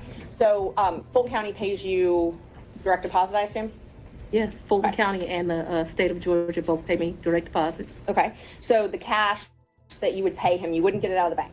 I have money in my house. You have money in your house. So it was just money that was there? When you meet my father, he's going to tell you as a woman, you should always have, which I don't have, so let's don't tell him that. You should have at least 6 months in cash at your house at all times. Now, I don't know why this old black man feels like that, but he does. When we were growing up, my daddy had 3 safes in the house. So my father's bought me a lockbox, and I always keep cash in the house. Now, I don't do it to the degree that my father would do it, so he would probably be ashamed with me. But I always have cash at the house. That has been, I don't know, all my life. If you're a woman and you go on a date with a man, you better have $200 in your pocket. So if that man acts up, you can go where you want to go. So I keep cash in my house, and I don't keep cash as good in my purse like I used to, because I don't go on many dates. But when you go on a date, you should have cash in your pocket. You've never given Mr. Wade money through Cash App?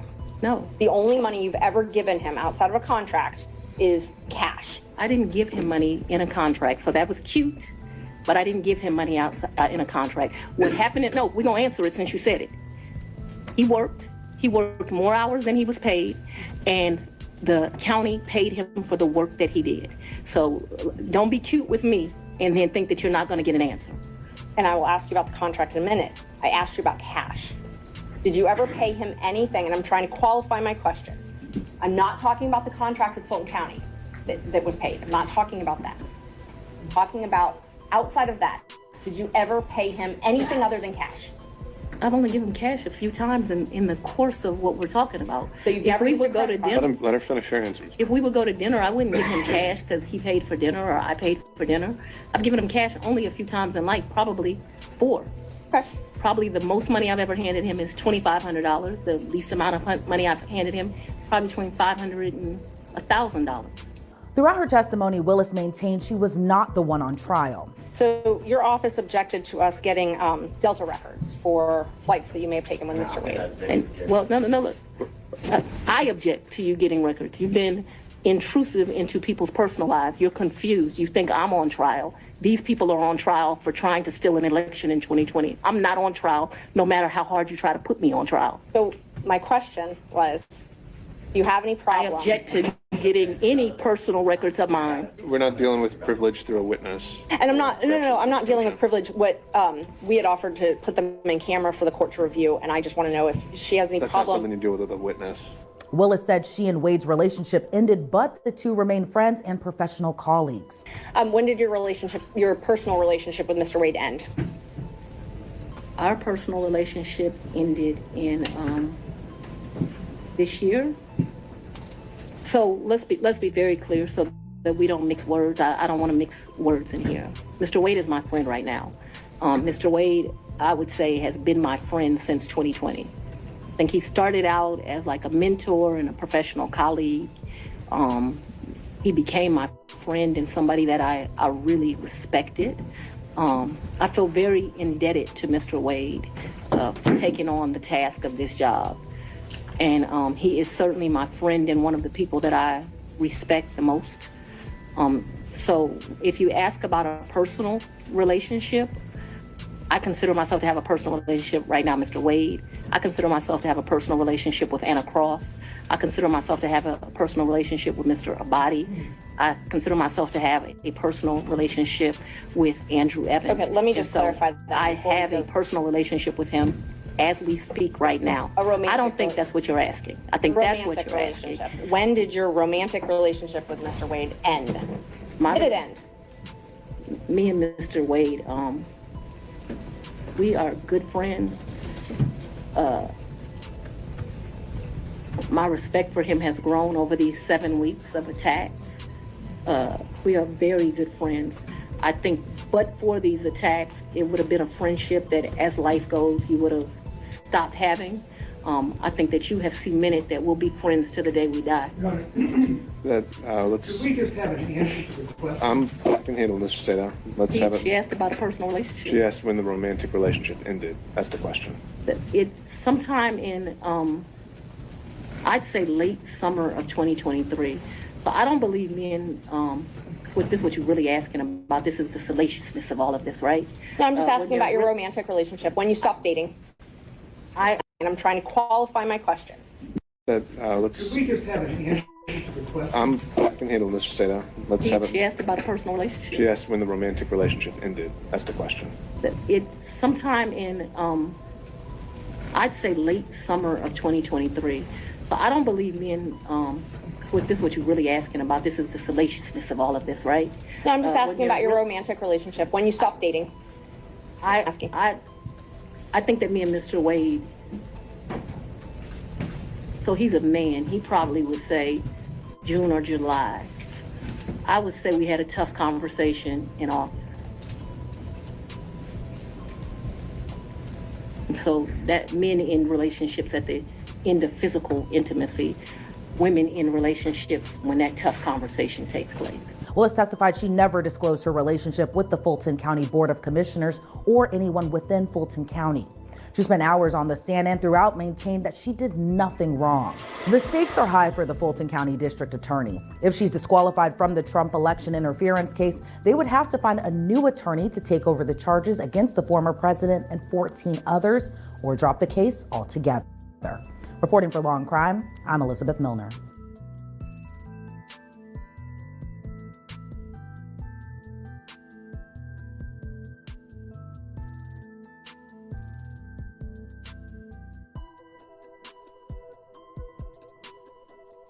Now, ain't that ridiculous? Let me see what y'all saying. I see somebody say sugar mama.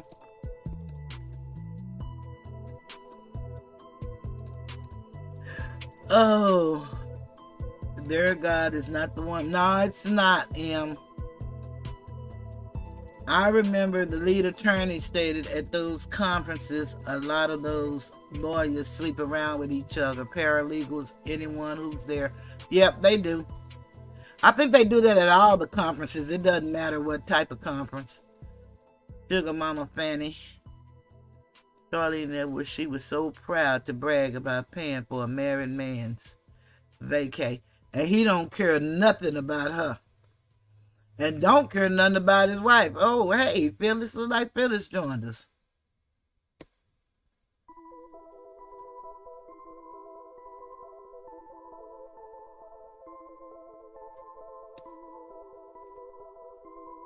Every time she says, let's be clear, she lying or trying to formulate the lie. Tell the truth now, Charlene. Okay, so now we've heard her. I want y'all to hear from the state We done heard from the church. Now let's hear from the state and some of this. Okay, you know, one of her things that she loved to talk about is the fact that the people that should be giving them money is not giving them money to do what they need to do. She wants to make sure they get a new jail, which costs billions. And then she wants to make sure that they allocate money for her to hire more attorneys, which they did that. And of course, she decided that she's a constitutional officer and she can do with what she want to do with the money. And therefore, she didn't hire the people. She hired her lover, and they laundered, in my opinion, the money. And also, what we got to understand, the judges, that's why that Flake Glanville, I don't know, you know, what his issue is. Everyone keeps saying PTSD. One of the things about the Americans with Disabilities Act is you have to be able to perform the duties of the job. And this man is just slap out the water. I don't know where he is with his, I don't know, with his legal theories and with the law itself. I really don't know, but he's just really, it's a circus, like they said. Ringling Brothers 3-ring circus. So now we want to hear from the commissioner. That's the commissioner, the head commissioner in the center. That's the CFO over to our right. And that's the attorney for the commissioners in the county over to our left. So I want y'all to just hear some of this hearing. And right now, I think they're talking about the nepotism and them being partners. But they're going to talk about the money, and they're going to find out how these people have given this lady millions of dollars. But once she get the millions, she give them a line item, what she needs. And once she get the millions, then she decides, oh, that's not what she's going to use it for. And because she's a constitutional officer, she can do that. And they said that the DA can do this.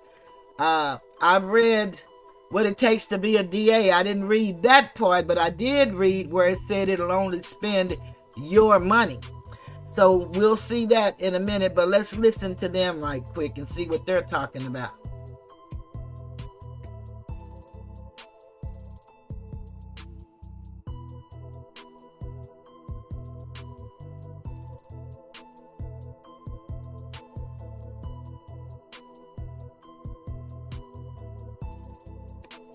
Okay, and this one doesn't allow for closed caption, so here we go.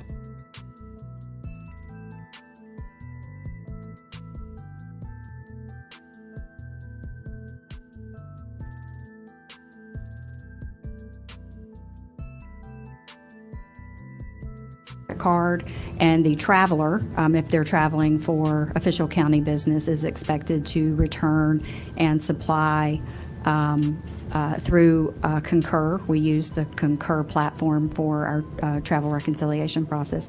They're expected to provide the receipts, hotel, evidence, if it was a conference, evidence that they attended the conference, and any other receipts that they may have where they are seeking reimbursement.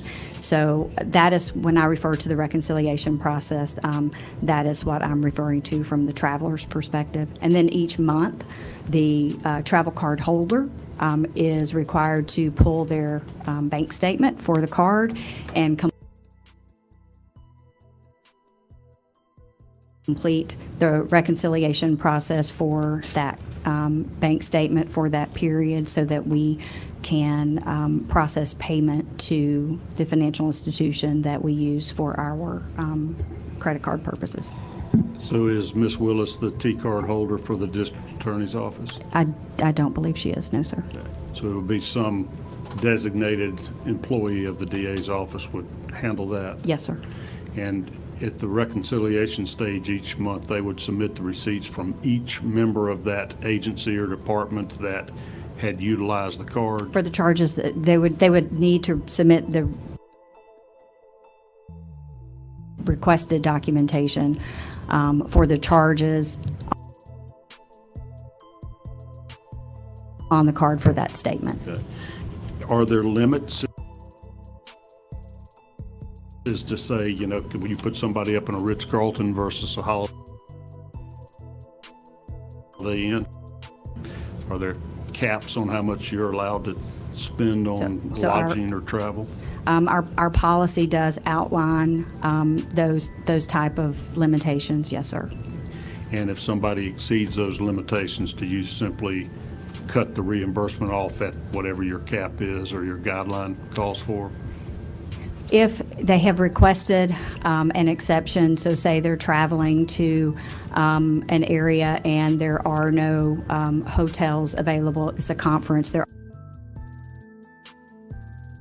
are no hotels available at the host hotel and they have to move to a different location and the rates are higher, they can ask for an exception to that and seek approval for that.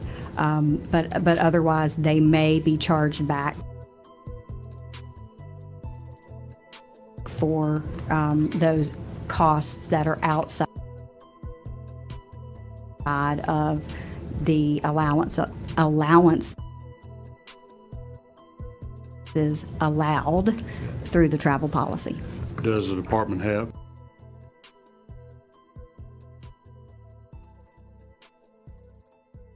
Head have the power to override those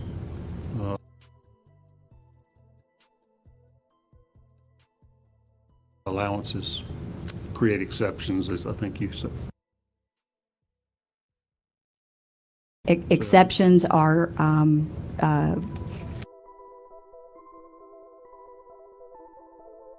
required to be approved in advance and by the county manager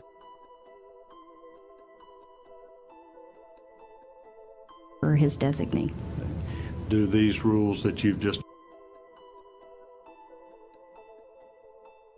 outlined apply to the district attorney's office?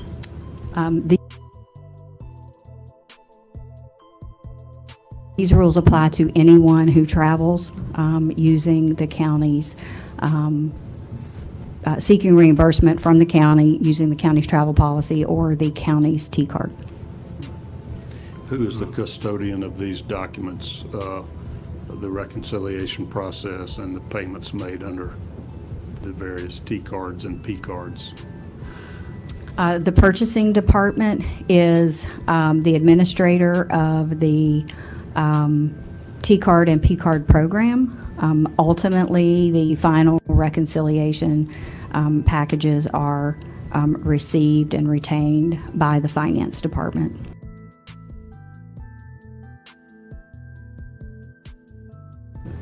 Are they under your purview? Both of those are, yes, sir. So you could get me that information if I properly requested it? Yes, sir. Okay.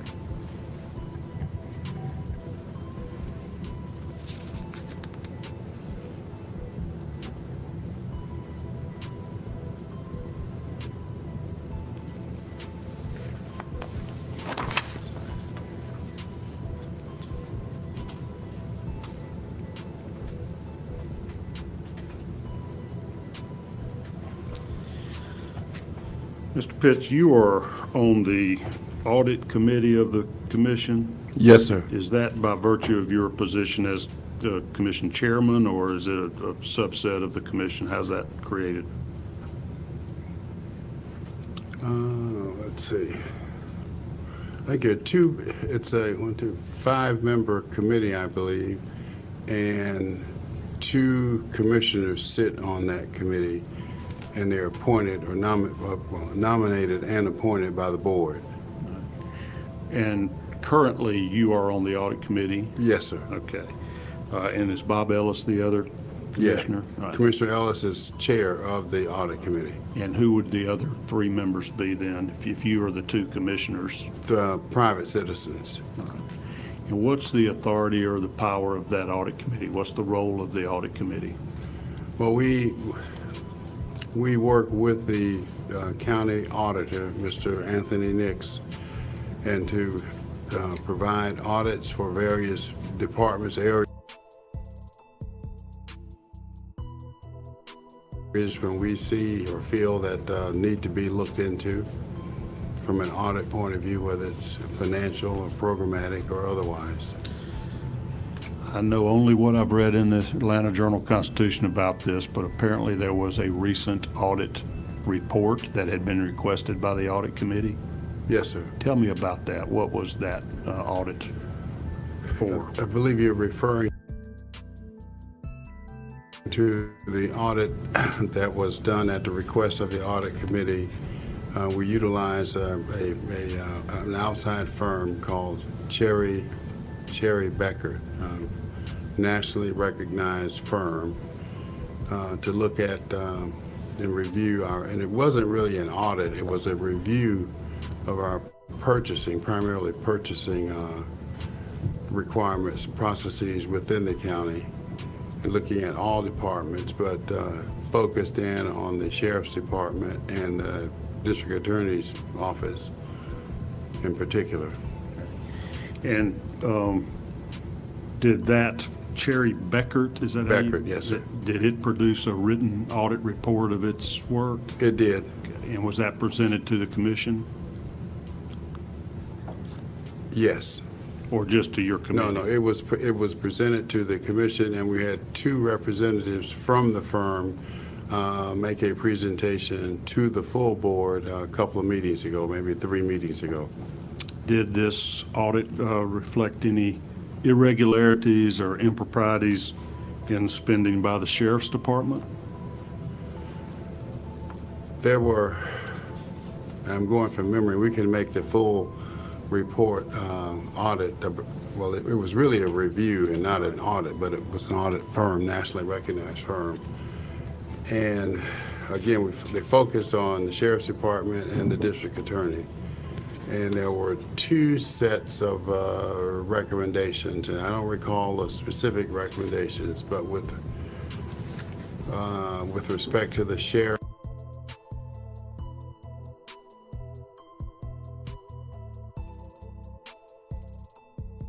I think they used a term of, do you remember the term? Was it high?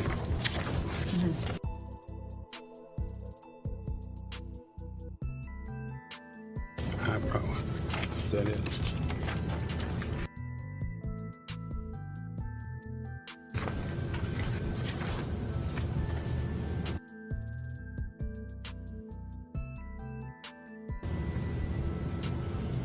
Yeah. So the conclusion was the county sheriff's office risk level, they call it, was high, and it lists certain areas. And with respect to the district attorney, the risk level was medium. Did it list particular areas that there was a medium risk for impropriety by the district attorney's office? Well, I can read from the document here. The use of prosecutorial discretion as a justification comes with the risk of it being used with greater frequency, with more purchases being made over time outside of county rules and procedures. And that expenditures that we're talking about? Purchases. Okay. Are those purchases using a P card or a T card, or is it identified? Probably a combination of both. Ms. Whitmore. Prosecutorial discretion are typically the items that the district attorney engages in directly. Expert witnesses, if there's any special evidence processing that has to take place, any visual aids maybe that need to be supplied as part of trial, any extraordinary trial expenses. Typically, the district attorney engages and secures those goods and services outside of our county procurement process, which is the reference to the prosecutorial prosecutorial discretion, I think is the word that they use. That's correct. Would that include travel expenses for witnesses being brought in from out of state? Those should be following the county's travel policy. It does have a section that deals with extradition and witnesses. Again, but it applies if you're using the paying for it with county resources, seeking reimbursement, or using the county's travel card. Would that include special prosecutors, independent contractor prosecutors? The DA's use of prosecutorial discretion, yes. So that's captured by this category that Yes. the audit report is saying Yes, sir. you got some moderate potential for abuse here. Did they specify any particular expenses that seem to be inappropriate in this report or this review?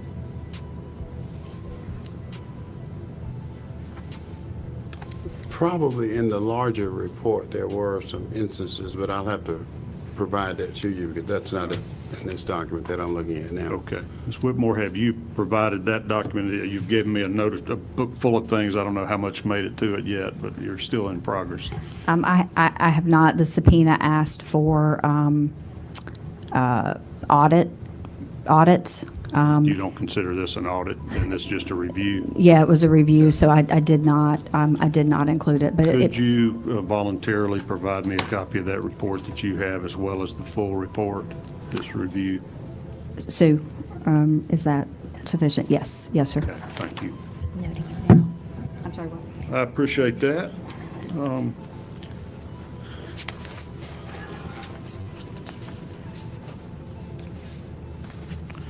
There were a number of references to Ms. Willis having significant expenditures for her personal security detail. Is that something that was presented to you in a budget request? So, repeat that one, sir. There has been testimony before the committee about the district attorney, Ms. Willis, having significant expenditures for a personal security detail.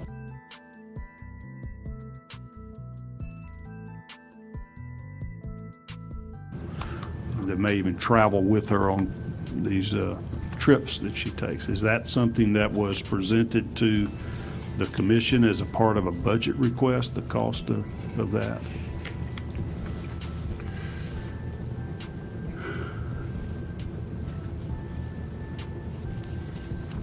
I don't know whether or not, as a matter of course, the district attorney has a security detail. I don't know the answer to that. Did Mr. Howard ever have a security detail? I know that he had, we had some security enhancements around his home at one point because of some threats that he'd received. Okay. Now, with respect to District Attorney Willis, again, I don't know whether she routinely had a security detail or whether we paid for one. But in this particular instance, because of the YSL trial in particular, and the What does YSL stand for? Young Slime Life, I believe. That Okay, correct? Is that so right? that's Young Slime Life. That's the gang-related prosecution's been going on for a year now. Yes. Okay, got it. Because of that trial and the election interference, it came to us in executive session that she was receiving, as were a number of us, me included, particularly during the election back in 2020.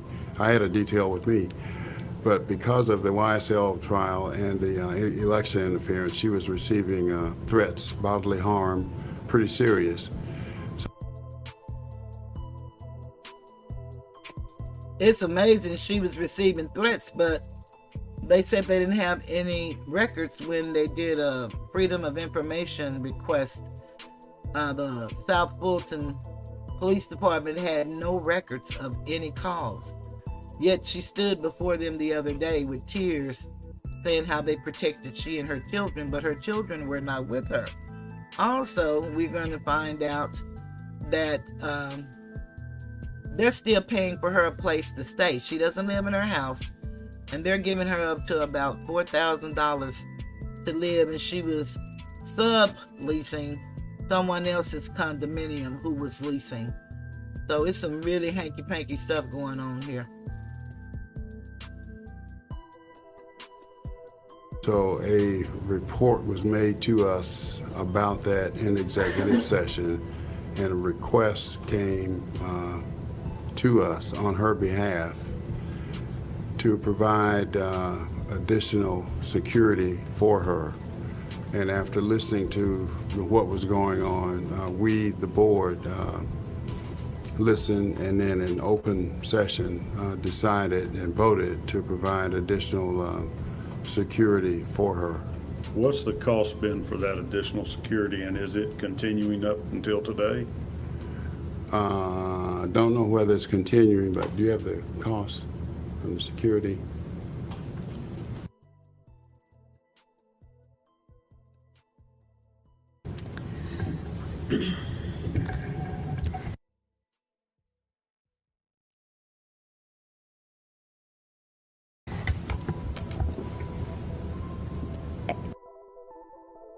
As I recall, the full ask that was presented included relocation, as well as some hardening of her personal residence, and law enforcement support from at least 2 outside jurisdictions. I don't recall what all of the amounts were, nor can I tell you that I have seen an invoice from either of those other external jurisdictions. The relocation costs run about $4,000 a month. Was that relocation cost renting her this condominium where she and Mr. Wade would meet? I don't know the physical address of either of those locations, so I really wouldn't be able to answer that question. Do you know who you were making the payments to for this, for the rent? We do. I do not, but I certainly know who we cut a check. Well, I know how to obtain who we cut a check to, okay. But I don't see those expenses every month. Has that continued, the relocation expense? I mean, essentially, the county is providing extra security at her personal home, but also renting her a separate location she can live in or sleep at. Now, I'm not going to ask you to disclose that location. Is that continuing? The expenses are continuing. And how long have they been going on? I believe they began in the later portion of 2022. I don't recall the exact date. I would have to research that. All right. Thank you.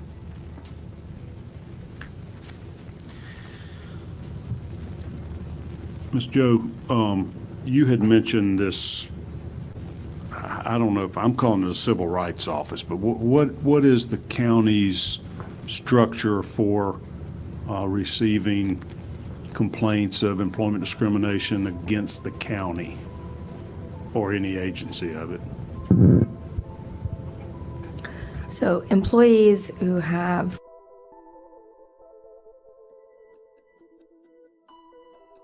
complaints regarding their employment conditions have a couple of different possible routes. One of them is DCRC, and now I'm blanking on what the acronym stands for, but I think it's the Diversity and Civil Rights Compliance. Okay, so it is. Diversity and Civil Rights Compliance. Yes, we've kind of outsourced our initial point of contact for EEOC type violations internally, and that is done outside of my office. And then at some point in the process, we may get involved later on down the road, but it begins at DCRC. And then we also have a whistleblower hotline that is established that routes to our county auditor. and whistleblower complaints can be investigated in that manner as well. So those are the two by the auditor primary or routes. DCRA? DCRC. DCRC, okay. Is that a confidential process? I would say so. It is confidential, even from me at the outset, unless it develops into litigation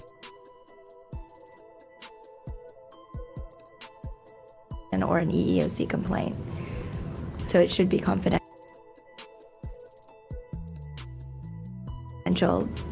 from the employee's point of view when they present the complaint. Does the employee's employer learn of such a complaint?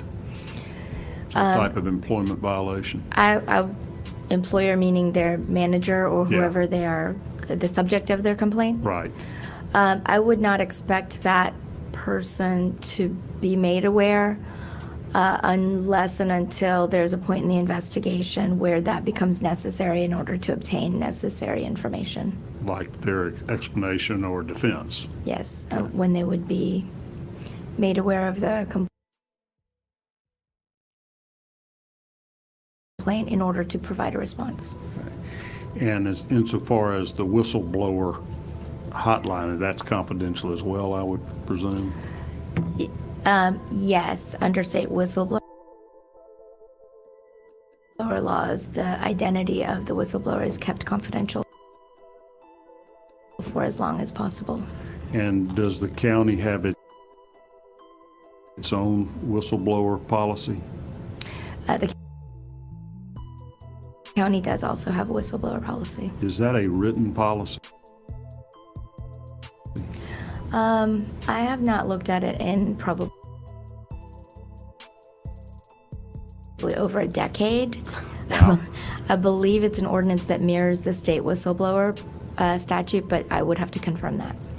Does it prohibit retaliation against somebody for bringing forth a complaint of impropriety or wrongdoing? Yeah, I would expect that it does include that, because if it mirrors the statute, then it would include the anti-retaliation provisions. So how long have you been with the county attorney's office? 2.5 years as the county attorney, and then 10 years prior to coming back as the county attorney, I was a line attorney in the office for 4 years. So.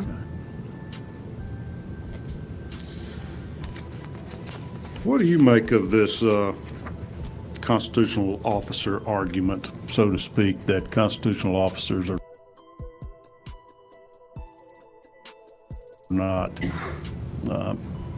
subject to any supervision or control by the county commission?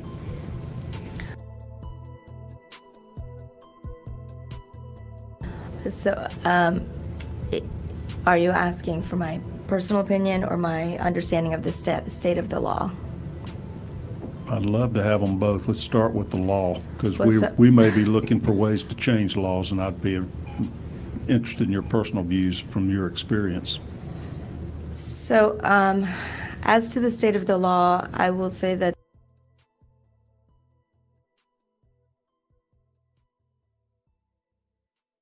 the challenge presented for my office, for the board, and to some extent, I would imagine, for the officers involved, is that there is this inherent conflict created by the state of the law, wherein there are certain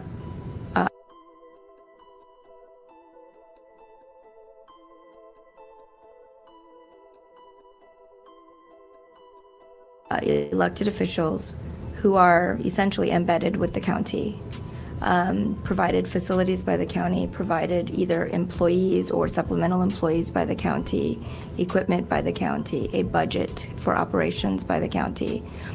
Those officials must interact with the county, for example, in order to process payment vouchers.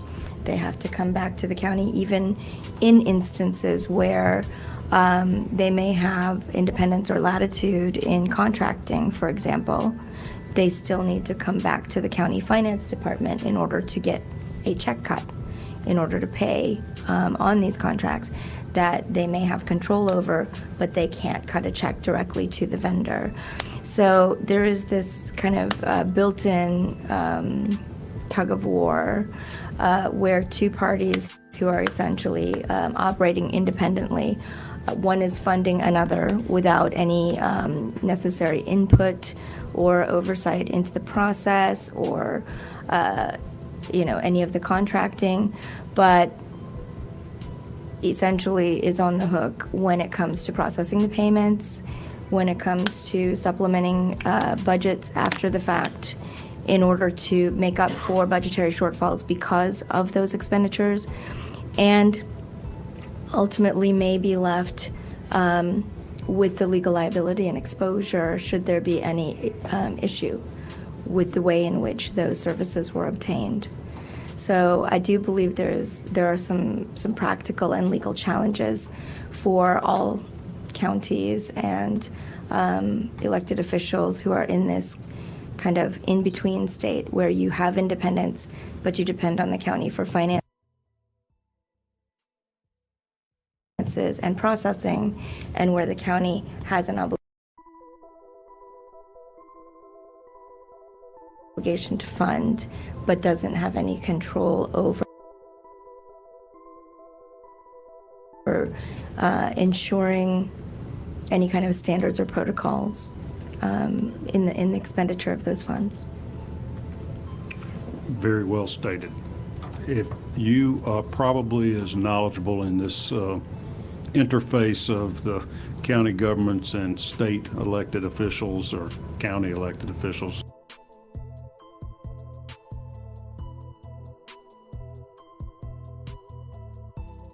in the case of a DA, as any attorney around, if you have suggestions to our committee on how we could clean this up a bit through statutory amendments or modifications, please feel free to give those to me. Okay.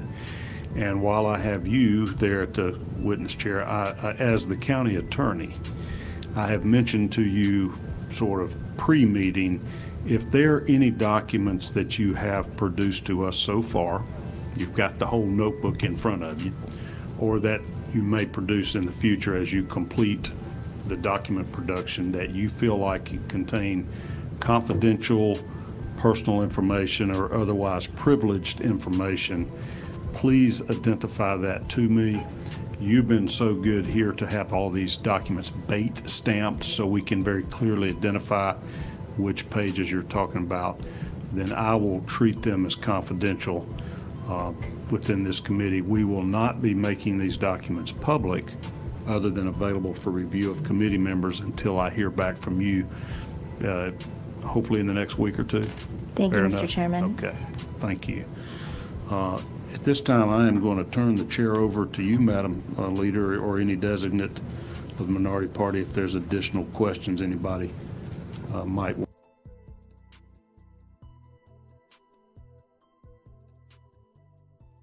Their job duties. Is that not correct? Also kind of looking at this point, and I'm just curious, from a liability standpoint, you guys were to start having more control over the district attorney's budget. Is Yeah, I can't stand listening to that man. I tried to fast forward as much as I could, but we got to hear a little of him. Because they were talking about the budget. That's where I want to hear.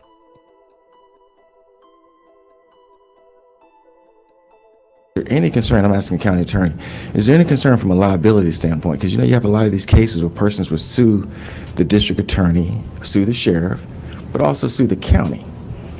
And the case law says, well, they're separate entities.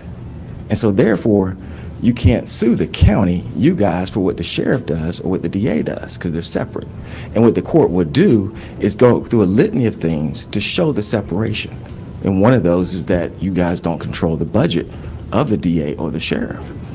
Would there be any concern that that separation then would leave? And now all of a sudden, when somebody sues the district attorney's office, they might be to sue you too. Would you have that kind of concern? So one of my least favorite things is running a complete legal analysis on the spot because Sure. I don't think it's very thorough. But just as an initial matter, as a practical matter, we are always sued with the official in most cases. We frequently provide representation under our plan of defense once we undertake representation. We also provide payment of the judgment, should there be one. So we are already on the hook, so to speak. If we are sued with them, I think, and to make it clear, I don't know that any of us are here to take a position on what should be done. I think that is within the purview of your body to make legislative recommendations. But an argument in favor of more control might be that if we are on the hook for the liability, that it is, we don't have any control over the actions of the officials who are generating the potential liability, but remain on the hook for providing defense and also payment of the judgment. But normally in those cases, you guys are actually dismissed, and there's actually a question about, especially for sheriffs, whether you're actually technically on the hook or not.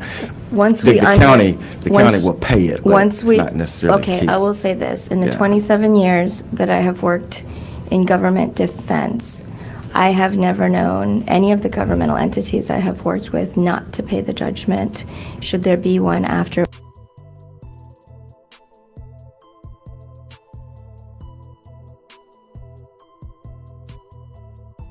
We have undertaken representation, and under the current iteration of our plan of defense in Fulton County, once we undertake representation, unless there is cause and we discontinue representation, we would be providing payment of the judgment, should there be one, or settlement.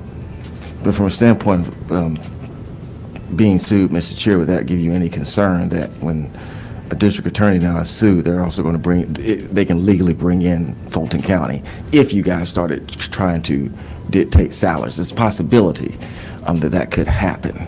Would that give you any concern? Probably. Okay. And I bring that up because just in first many cases, but in 2023, you have a federal court case that says county has to be dismissed because the law in Georgia shows that exclusively that the district attorney is a separate entity from the county. And one of the things that they point out is that the district attorney controls the compensation, and counties only possess the power to approve the amount. And so I guess my point just is, you said would concern you, if you get into the business now of actually trying to control compensation, it might just do an intermingling. That's just a question that I had, and you answered it. Someone had spoken about the open checkbook. Can you kind of tell us about that? That you were saying that you could go online about the open checkbook. Can you kind of tell us what that is? It's an open part of our open government platform. If you go to the county's website under Inside Fulton, it's like on the far right, Inside Fulton.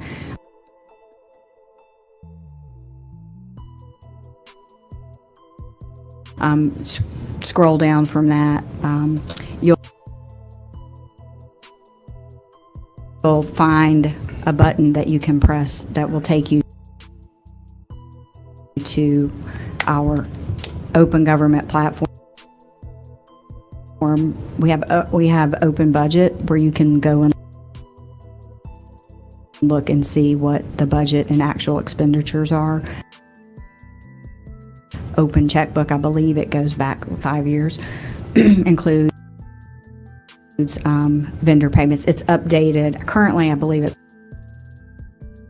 updated on a weekly basis. But that information has been out there for for a while. In fact, go ahead. We've had a service interruption as a result of our cyber incident, so we're just now, in the last week or so, been able to bring that back online.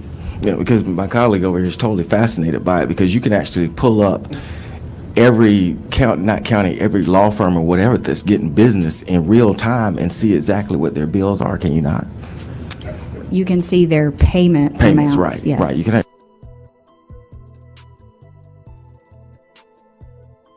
you see their payments amount up to, I believe, you said it's updated weekly.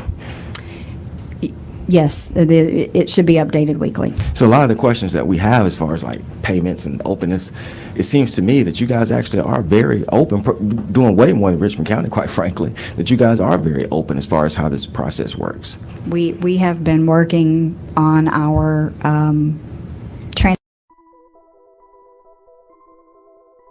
transparency for a while now, but yes, we try to have as much information available as possible. Anything else? That's good. I don't have anything else, Mr. Chairman. Senator Jones, while we got you here as an ex-solicitor, how is a solicitor's budget handled? Is it the same as the DA's or different? Is it? It's a similar situation. Solicitors are elected by the people for their judicial circuit, or are they on a county basis or judicial circuit? Oh, well, if you have one, you're on a county basis. Okay. Because every county does not necessarily have to have a solicitor. They would only have that if they had a state court. Right. Okay. Yeah. So the way our budget works Who pays is the solicitor and the county. assistant solicitors? The County. counties? Yes. Totally. County. Totally. Okay. And so the way it works is you just apply, put your budget request in, and they approve it or don't approve it, which normally they're going to approve it. And they give you a lot of discretion. Now, can a solicitor have the same opportunity to say as a constitutional officer? That was my next question. Yeah, I don't know. Do we have that same opportunity? No, but it also is a prosecutor's office, so normally they're more open as far as hands off, exactly. Yeah, allow for They're prosecutorial always going to give more discretion, latitude as far as that is concerned, especially on prosecutorial discretion. Yes, absolutely. So no state funds go to fund the solicitor or assistant solicitors? As far as It can be like a victim's assistance grant or something of that nature may be in there, but domestic other than violence that, prosecutors, right, yeah, like a stuff. domestic violence, that might be in there. That's something new that was around when I was there, but primarily you're going to the county. That has been sort of banging around in my mind when you started talking about all the different type of courts that the ORCA funds went to. Some of those are county only, like your magistrate court, your municipal court, your state court, whereas Superior Court system, now you're into state salaries, et cetera. Okay. Y'all have been fantastic and very patient and very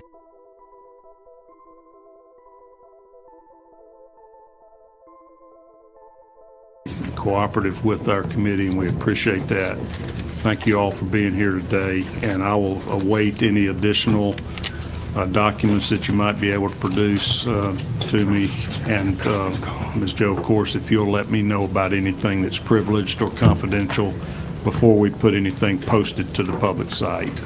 I will, and I also committed that I would look at the ethics code regarding gifts and honorarium.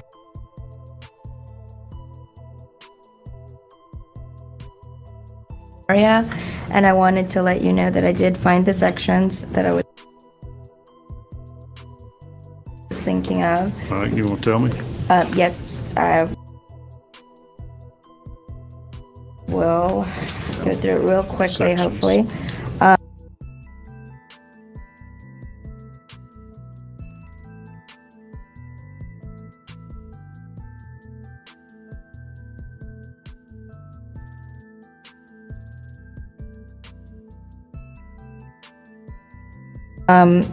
So there is a prohibition of any officer or employee to solicit or receive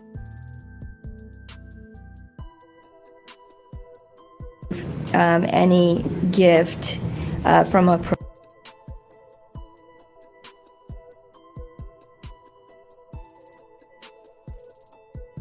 prohibited source. The prohibited source is defined as someone, among other things, who is seeking official action from or seeking to do business with the county. As far as the disclosure requirements, every year there are certain officials who are required to file a financial disclosure. This includes all elected officials of Fulton County. And one of the things that is required to be reported is any honorarium from a single source in an aggregate amount of $500 or more. And it also includes going back to the $100 or less for nominal gifts that are excluded from the prohibition. If you receive something of value of $100 or more, that should be included in your disclosure as well. Does that have an ordinance number? Yes, it is. Code section number? It is Code Sections 2-67 and 2-69 and 2-79. All of those are part of our ethics code that are codified as ordinance for Fulton County. What do you call the disclosure form you mentioned? I guess it's a gift disclosure, an honorary, or whatever. It's an annual financial disclosure. The section is entitled Disclosure of Income and Financial Interests. So you list any income you make outside of the county and other real property that's owned, and any gifts that were received, any financial interests that are covered in these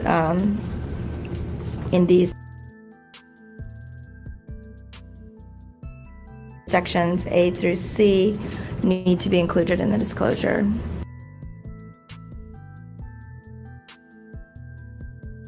And that is required to be filed by the district attorney as well? As an elected official, she would be required to file. I am required to file. Most of our executive team is required to file. Ms. Whitmore, have I requested that, in your opinion? You have, and it's included in your binder, section 11. Thank you so much. All right. Partially included, section 11. I understand it's a work in progress, and I know the cyber attack has been a problem and whatnot. Y'all doing everything we can. Committee members, I apologize for the late notice of this meeting, and I appreciate y'all's efforts to be here. I am looking at my calendar now for a potential next meeting, and I wanted to bounce off of you guys the dates of May 23rd or 24th. That's a Thursday, Friday, 3 weeks out. If you don't have to tell me right here on the spot, but if y'all would please check your schedules and let me know, because I certainly want to accommodate everybody that's spending their time with this committee, and just bounce it back off to me or my admin, Cindy, and we'll let you know in the next week or so if we're going to be able to have that. And with that, we are adjourned. Thank you. Thank you.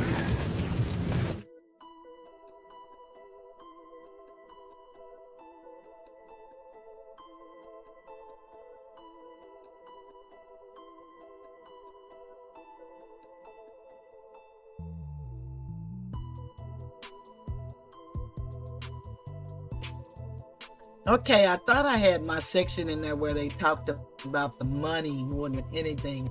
But one of the things I want us to learn as a people is we kind of miss out because we were taught mainly about the executive branch of government. You know, we know it's 3 branches. And we know about the legislative branch. The legislative and the judiciary is far more important than the executive. And I say that because those are the people that in our local elections who we have an opportunity to pick and choose, to read upon and see how they think and what they believe in and what they stand for, what they vote on, and what they don't vote on. And that's one of the things that we need to do. So I kind of just wanted to leave you guys with this. And it's the judicial branch of the government.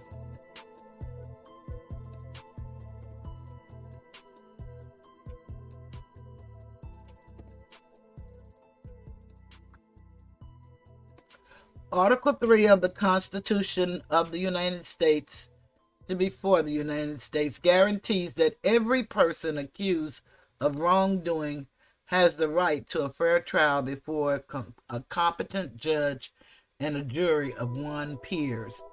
Okay, we know all Article 3 judges are federal judges because they're constitutional judges, where the executive and legislative branches are elected by the people.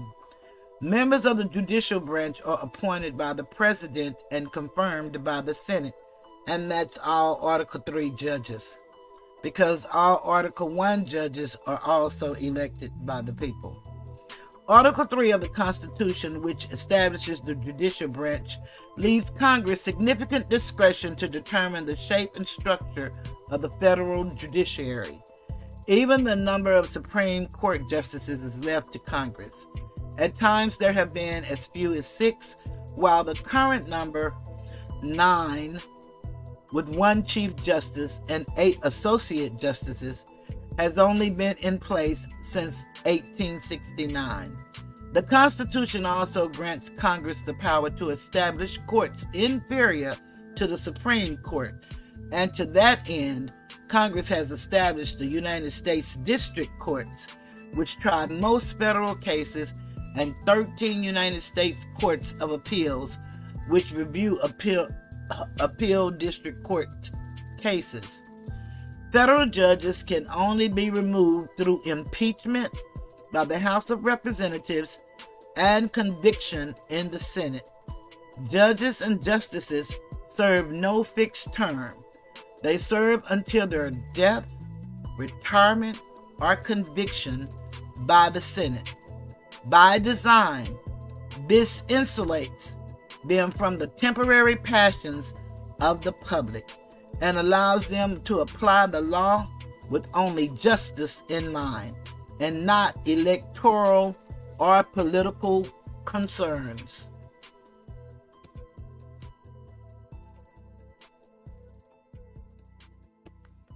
Generally, Congress determines the jurisdiction of the federal courts.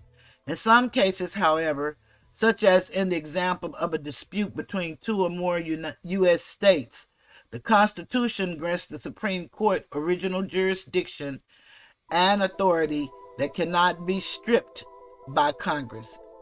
The courts only try actual cases and controversies. A party must show that it has been harmed in order to bring suit in court. This means that the courts do not issue adversary opinions on the constitutionality of laws or the legality of actions if the ruling would have no practical effect. Cases brought before the judiciary typically proceed from district court to appellate court and may even end at the Supreme Court, although the Supreme Court hears comparatively few cases each year. Federal courts enjoy the sole power to interpret the law, determine the constitutionality of the law, and apply it to individual cases. The courts, like Congress, can compel the production of evidence and testimony through the use of subpoena. The inferior courts are constrained by the decisions of the Supreme Court.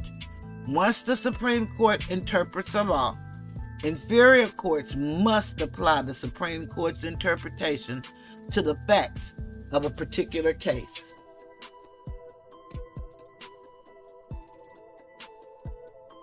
The Supreme Court of the United States is the highest court in the land and the only part of the federal judiciary specifically required by the Constitution. The Constitution does not stipulate the number of Supreme Court justices. The number is set instead by Congress. They have been as few as 6, but since 1869 there have been 9 justices, including 1 Chief Justice. All justices are nominated by the President, confirmed by the Senate, and hold their offices under life tenure. Since justices do not have to run or campaign for re-election, they are thought to be insulated from political pressure when deciding cases. Justices may remain in office until they resign, pass away, or are impeached and convicted by Congress. The court's caseload is almost entirely appellate in nature, and the court's decision cannot be appealed to any authority, as it is the final judicial arbiter in the United States on matters of federal law. However, the court may consider appeals from the highest state courts or from federal appellate courts. The court also has original jurisdiction over limited types of cases, including those involving ambassadors and other diplomats, and in cases between states. Although the Supreme Court may hear an appeal on any question of law provided it has jurisdiction, it usually does not hold trials. Instead, the court's task is to interpret the meaning of a law, to decide whether a law is relevant to a particular set of facts, or to rule on how a law should be applied. Lower courts are obligated to follow the precedent set by the Supreme Court when rendering decisions. In almost all instances, the Supreme Court does not hear appeals as a matter of right. Instead, parties must petition the court for a writ of certiorari. It is the court's custom and practice, and some people say that's certiorari. So I can't say it right. I said it the best way I could. Certiorari. That sounds real good to me. It is the court's custom and practice to grant cert if 4 of the 9 justices decide that they should hear the case. Of the approximately 7,500 requests for certiorari is how I'm going to say it now, filed each year, the court usually grants cert to fewer than 150 out of 7,500.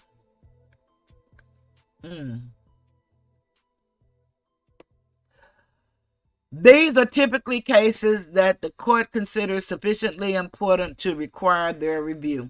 A common example is the occasion when 2 or more of the federal courts of appeals have ruled differently on the same question of federal law. The court grants, I'm not going to say that word again, justices accept legal briefs from the parties to the case, as well as from amicus curiae, or friends of the court. And some people say that's amicus. So however you want to say that. These can include industry, trade groups, academics, or even the United States government itself. Before issuing a ruling, the Supreme Court usually hears oral arguments where the various parties to the suit present their arguments and the justices ask them questions. If the case involves the federal government, the Solicitor General of the United States presents arguments on behalf of the United States.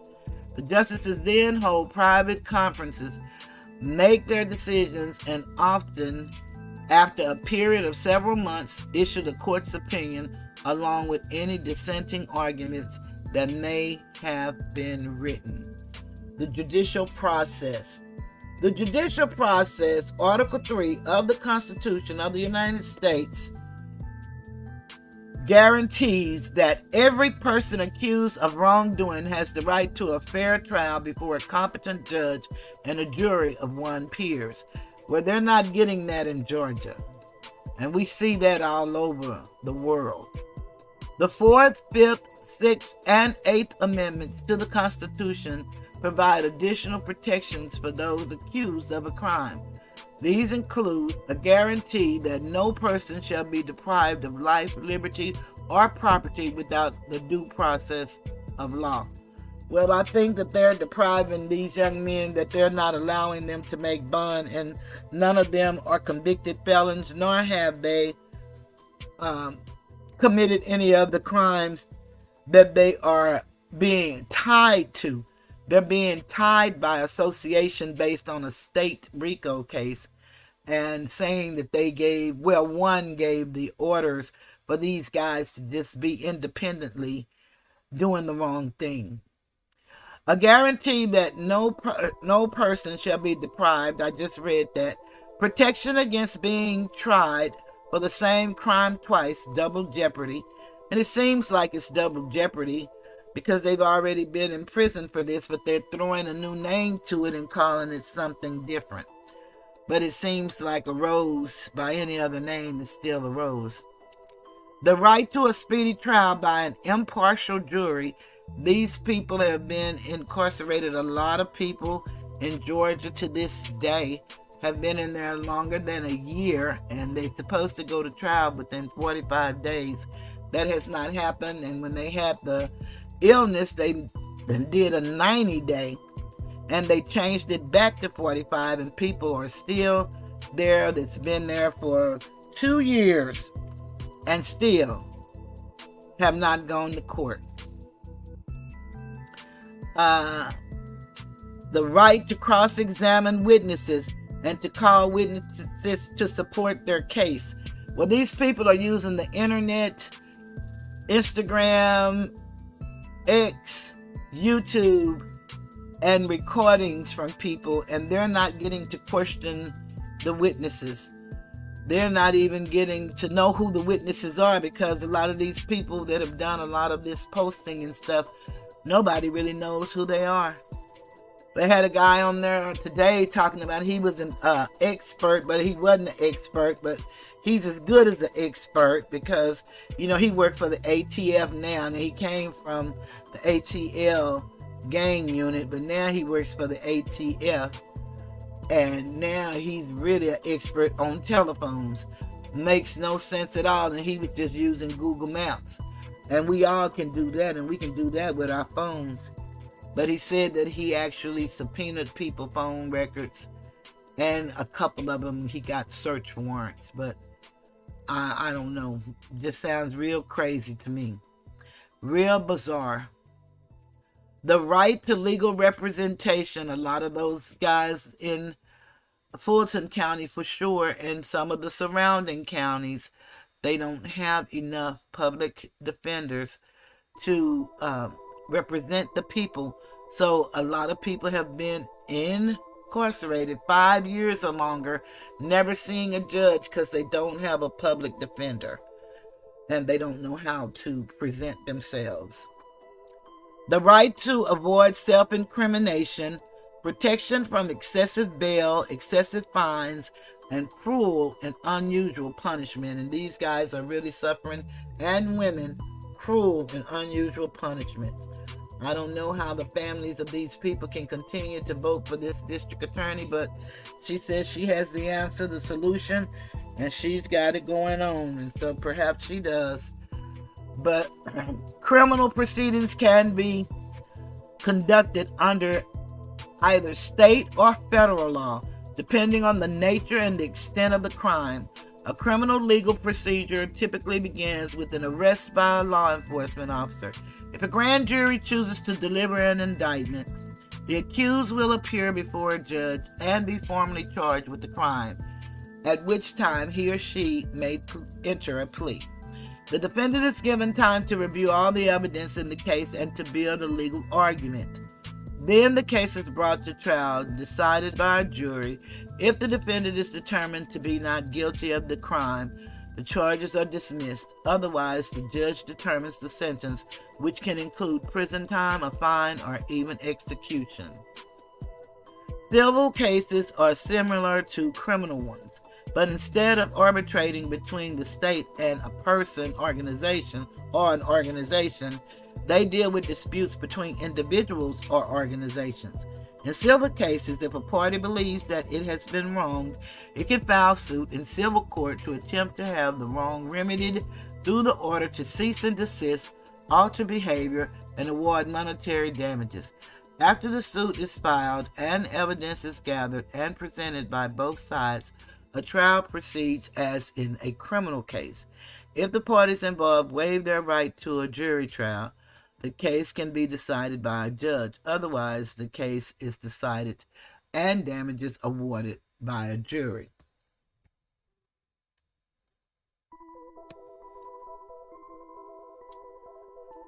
After a criminal or civil case is tried, it may be appealed to a higher court, a federal court of appeals, or a state appellate court.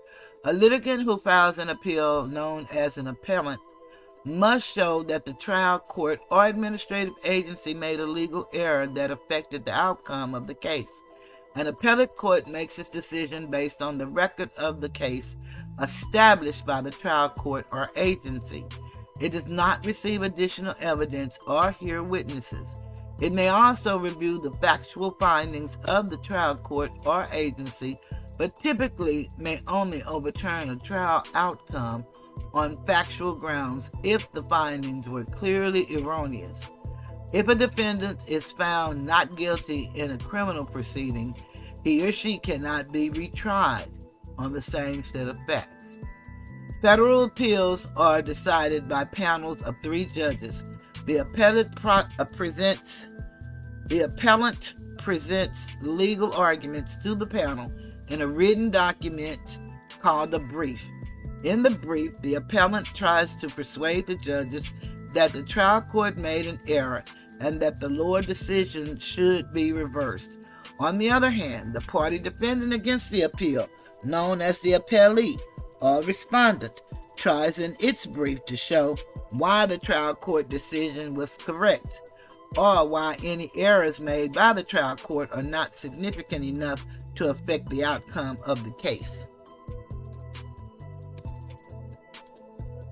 The Court of Appeals usually has the final word in the case unless it sends the case back to the trial court for additional proceedings. In some cases, the decision may be reviewed en banc, that is, by a larger group of judges of the Court of Appeals for the circuit. A litigant who loses in a federal court of appeals or in the highest court of a state may file a petition for a writ of you-know-what, which is a document asking the U.S. Supreme Court to review the case. The Supreme Court, however, is not obligated to grant review. The court typically will agree to hear a case only when it involves a new and important legal principle, or when 2 or more federal appellate courts have interpreted a law differently. There are also special circumstances in which the Supreme Court is required by law to hear an appeal. When the Supreme Court hears a case, the parties are required to file written briefs, and the court may hear oral argument. So we need to really, we're not attorneys and we're not trying to be attorneys. We're just trying to learn, because a lot of times we think people are working, for our good, and without us knowing it, they're not working at all. You can see these young men in that courtroom every day in the YSL trial. They are really, really working hard. Hey, Moonchild Pink, it is so good to see you. It's okay for you being late. I'm happy you made it. And let's see what Regina said before we say goodnight, because she said some good stuff. Let me see what she said. To ensure a separation of powers, the U.S. federal government is made up of 3 branches: legislative, executive, and judicial. To ensure the government is effective and citizens' rights are protected, each branch has its own powers and responsibilities, including working with the other branches. The legislative branch is made up of the House and Senate, known collectively as the Congress. And in your states, it may be known as the the Senate, because you have your House of Representatives and then your state senators. And maybe some states may call them something else. I don't know, because it's all about the jurisdiction. All legislative powers herein granted shall be vested in a Congress of the United States, which shall consist of a Senate and a House of Representatives. Hey again, Moonchild Pink. Good to see you. Regina says, Willis' term ends on December 31st, 2024. Willis, Democratic Party, is running for re-election for Fulton County District Attorney in Georgia. She is on the ballot in the Democrat primary on May 21st. I know a lot of people don't watch my videos, but sometimes people do. If you all would, share my videos with whomever you think may be interested. And tell them if they're not interested, if they know anybody in Georgia, in Fulton County, just tell them to look at a few minutes at a time. But they could learn something. I think the worst part for me, and I really thought, that was the part that I was on, because this committee, they are ongoing, so you can't never get a timeline, and then they don't allow you to do the they have the more thing. media. But I definitely wanted y'all to hear the $75 million that this lady got, and the money she received. One was 36. Well, the 75 million, let me be fair, as she said, let me make myself clear that it was money that they got during the time of when they had the virus. And so they gave them money, and they were supposed to get, the majority of the money went to the judiciary, and she got 36 million. Then she got 5 additional million. And then we're not going to mention the 1.2 million she got for those vehicles, that 21 of those vehicles were not registered. I don't know if y'all recall me doing a show on that. It was Liquid Concrete that had said a lot of good things that made me really, really tear into this story. And then I heard of Young Dolph. Young Dolph been gone, and he's in Memphis, rest his soul. Then I heard of Young Thug, and I knew 1 or 2 of his songs. So I don't listen to the radio a lot, but if somebody, turn me on to a song and I like it, then I'm in. And so my favorite rap person is Mo3, and he's no longer with us. So I hear some of these people every now and then, but I didn't really know him. But I can tell you this, that, I just like what I see in the young man. And he could be the worst creature on the face of this earth, but he sit there humble. And it ain't no such thing as, because he in trouble. Because I know people that get in trouble and they don't give a D-A-Y-U-M. Damn. They don't care. But his countenance appears to be one of humbleness. And then hearing his father speak, we can't control what our children do, and we certainly don't control their environment when we live in marginalized areas. We just hope for the best. We teach them right from wrong, and for the most part, I think they do everything they can to make us proud. But like my brother told me when we were growing up, the things mama say about don't hit and don't do this, that might work for you girls, but that don't work for us. And so you got to do whatever you have to do in order to come home every day and wake up and go out and go to school and then get a job. And now just to be an adult, because, people are younger coming up and they're doing robberies and things of that nature. It's all the nature of the beast. So you live your life the best you can, and you try to impress upon others to do the same. Some people can overcome, some people never will, and some people don't want to. So it takes all kind to make up this world. I just say spend time with yourself, learn yourself, know yourself, and as my son always tell me, I really have to go into my discernment and discern, because everything that looks and glitters is not gold and diamonds. And I'm not impressed with any of it. I am appreciative of what is. But, I can live with a little bit or a lot. Whatever condition I'm in, I've learned to be content. And it didn't just happen at 65. But as you get older, your content barometer, it's more easier to please. Trust me, it is. I don't think she has formidable competition at all. It's this guy that's running against her, but I don't think he stand a chance. And she was supposed to have an opponent, I want to say on the Republican side, but I really don't know if that person qualified, because somebody didn't qualify. So I don't know, but it's the street groomers, and it's the lady L.A. Pink, and she was standing with Representative Maynard, and she said, they're grassroots, and they've been working for years. They didn't just start, and they have been working hard trying to get people registered and get people to vote, but it's very hard to convince people.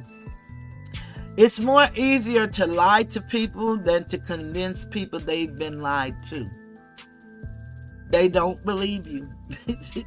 They'd rather settle on the lie than for you to show them that this is not true. They won't buy it. You have to have an ulterior motive. You couldn't just want the best for them and can see another way out. Yeah, I tell you, I wish a lot of more people did. It would be really wise.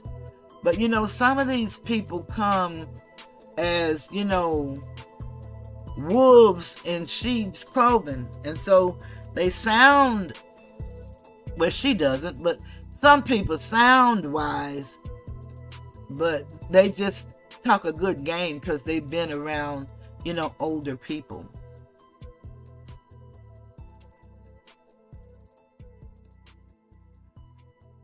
Yeah, she had a woman, but I don't think she made it.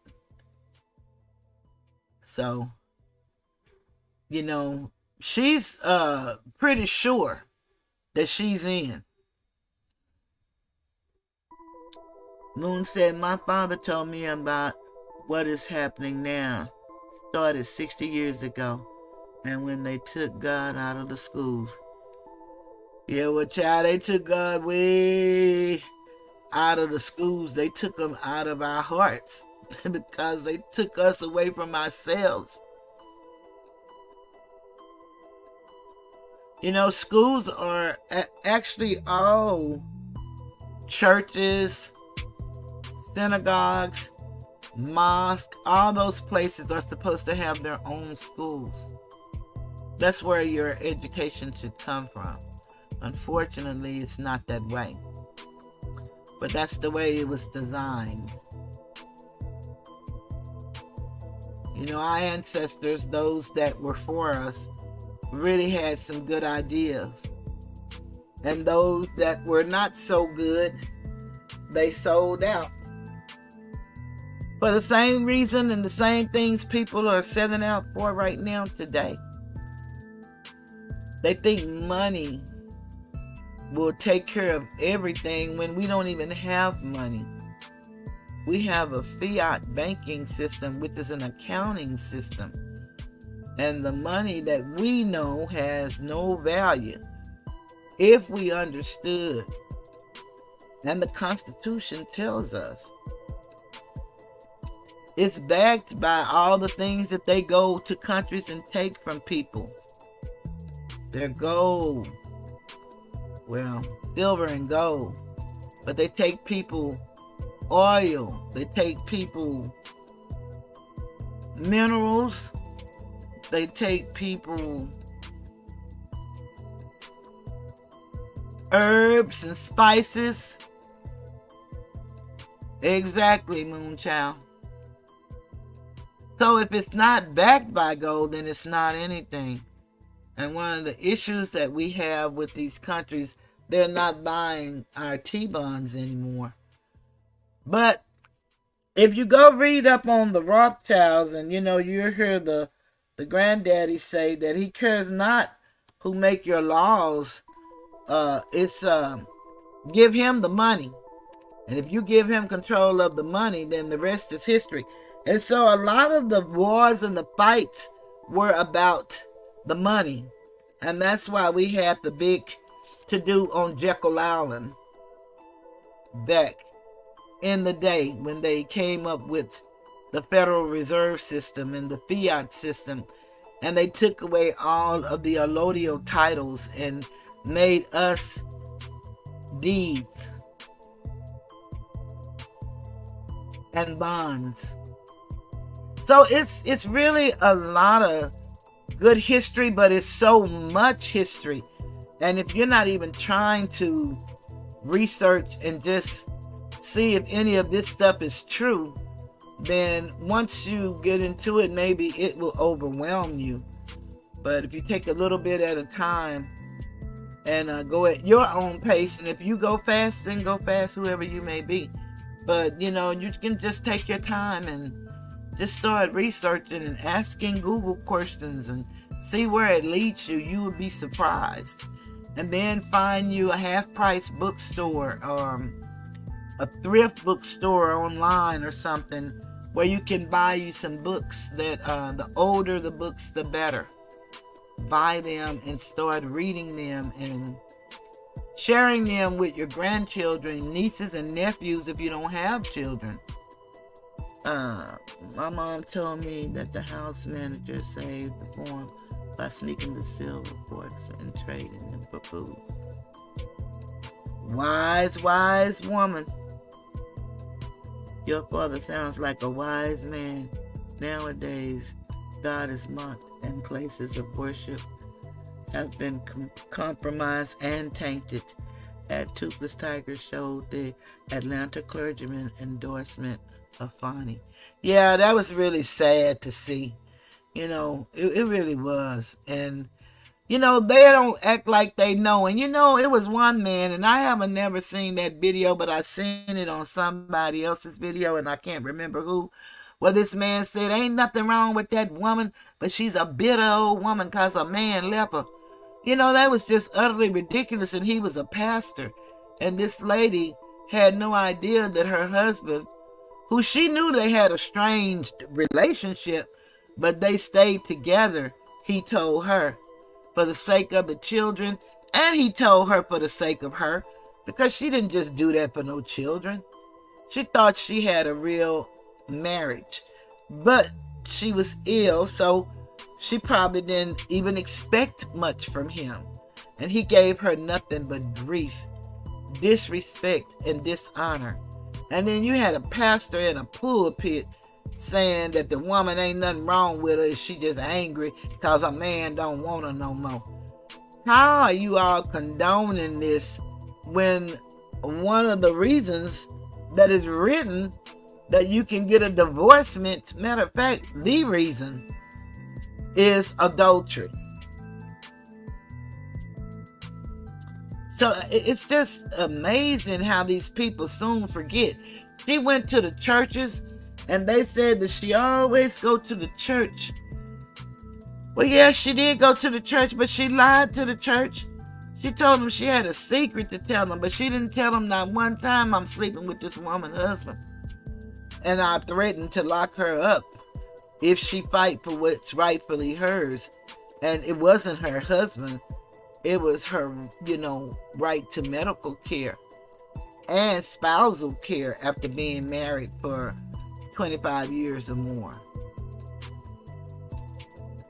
It's just really unbelievable, the things that we do in the light and talking about what's done in the dark gonna come. These people doing this stuff in the light, they not doing this in the dark. And they want us all to accept it.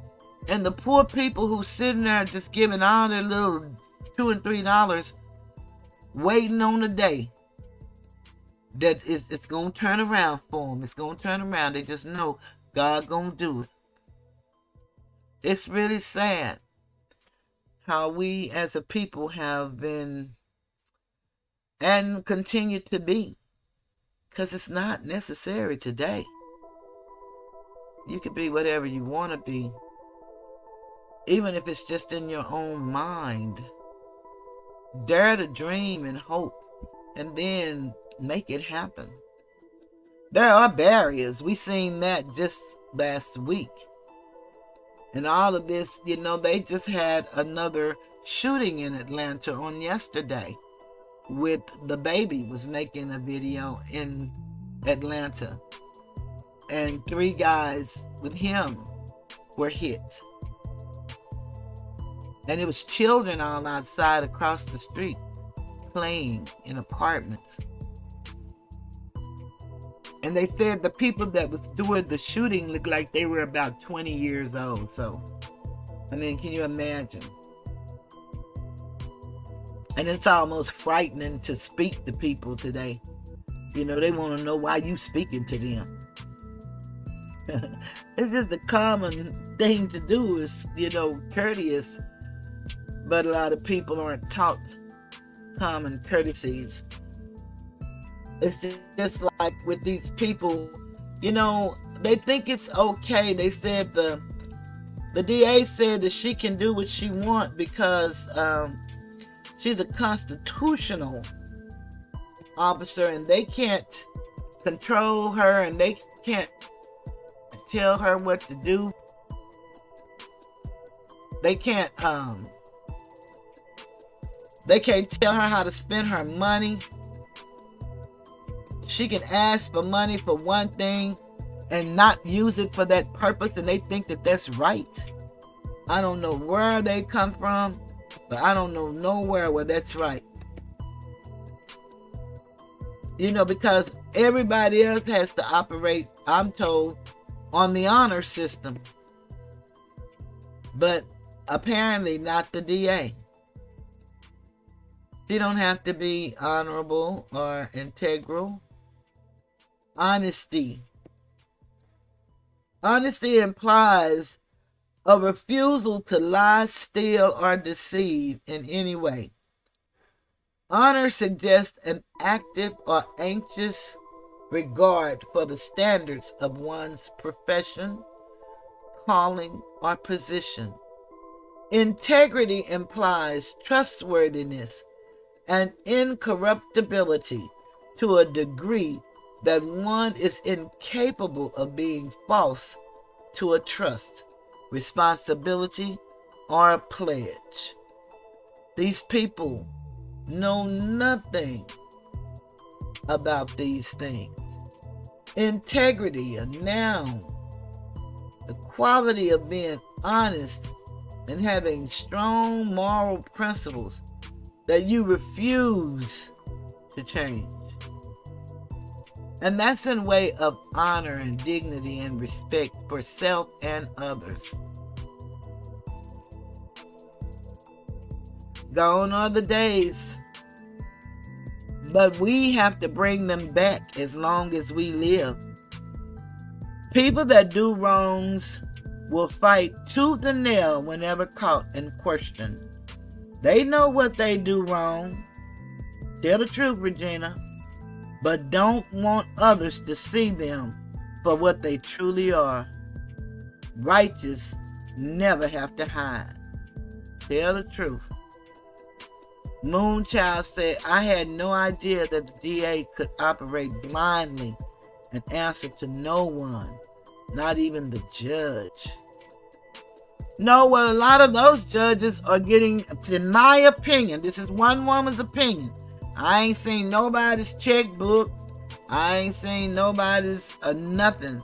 But they are getting kickbacks because she's taking the money, saying she's getting it to get more judges. I saw a video where they were saying that they wanted more judges, but they said the judges there are so poor in Fulton County that they refuse to give them more judges.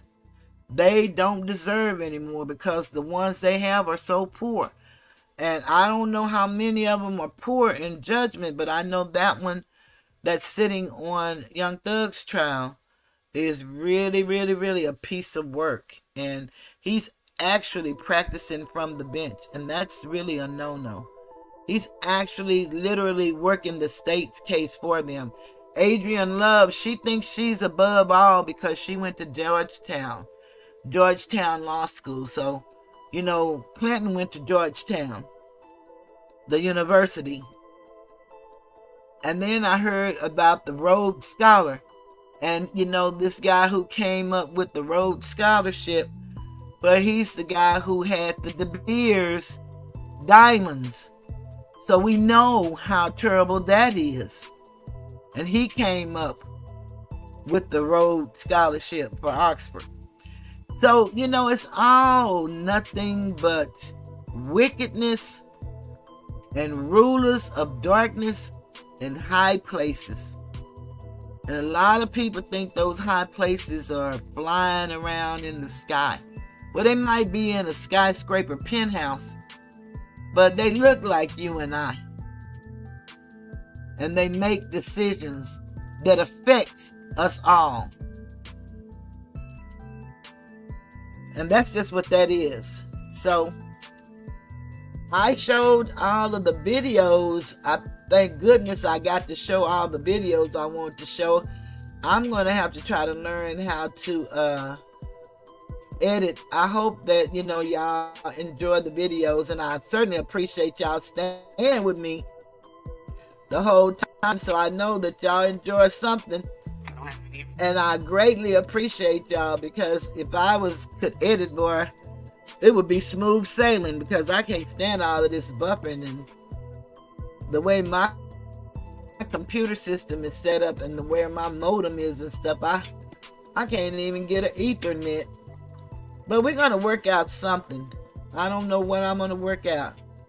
I'm going to have to learn something new. I don't do much, but the little bit I do, I want to do it the best that I can and to keep you guys interested.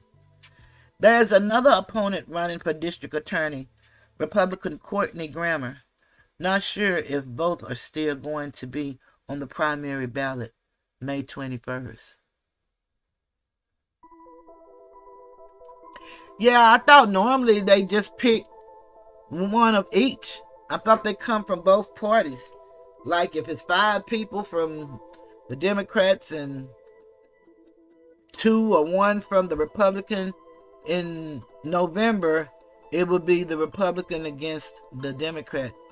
That's the way I thought it was. But you know, every state has their own rules, and some of them are a lot alike, but some things are really different and draconian.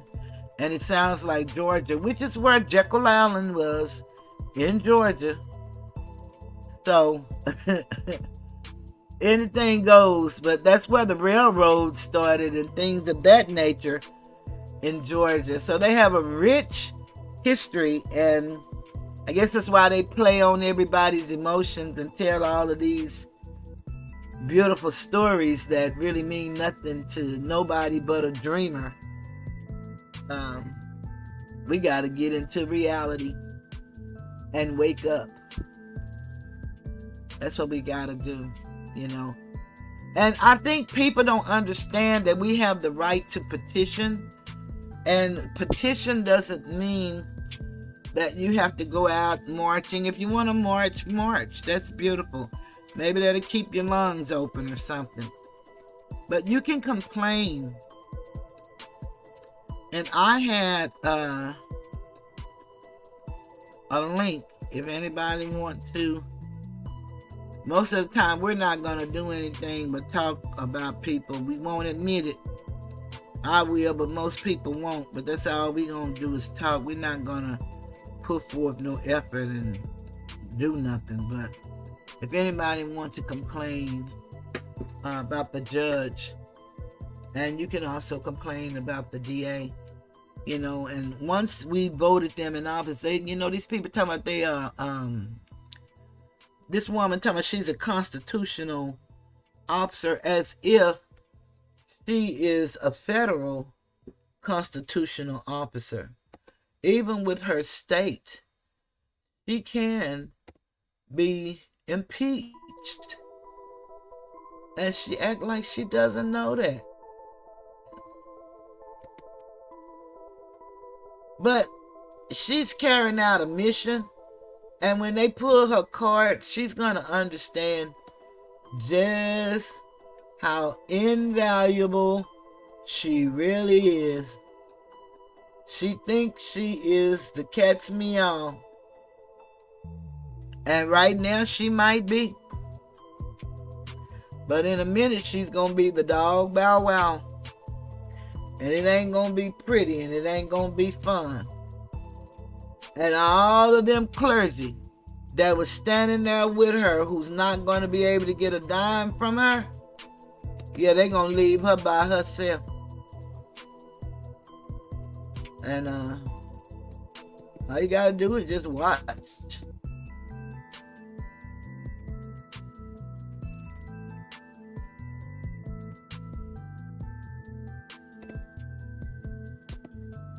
Yeah, before we'll see a shift. Because you know what, they're trying to make us all look like, and I think Judicial Brown said this, is they're trying to make all of us women, Asiatic, look like what people know as the devil. And you know, that makes a lot of sense, what he said. You know, because all of these women are acting like they have just lost their ever-loving mind. You have the lady up there in Illinois. You have the lady in New York. You have Maxine Waters, older than dirt. And I understand she was here in Dallas not long ago. So at least she's doing better than me. She's traveling. But it's just a sin and a shame, you know, really, the way these women are acting out and feeding the narrative, because we are not like that. Not the majority of us as women. And we are not. We're mothers, we're aunts, we're sisters, we're wives, we're friends, we're girlfriends.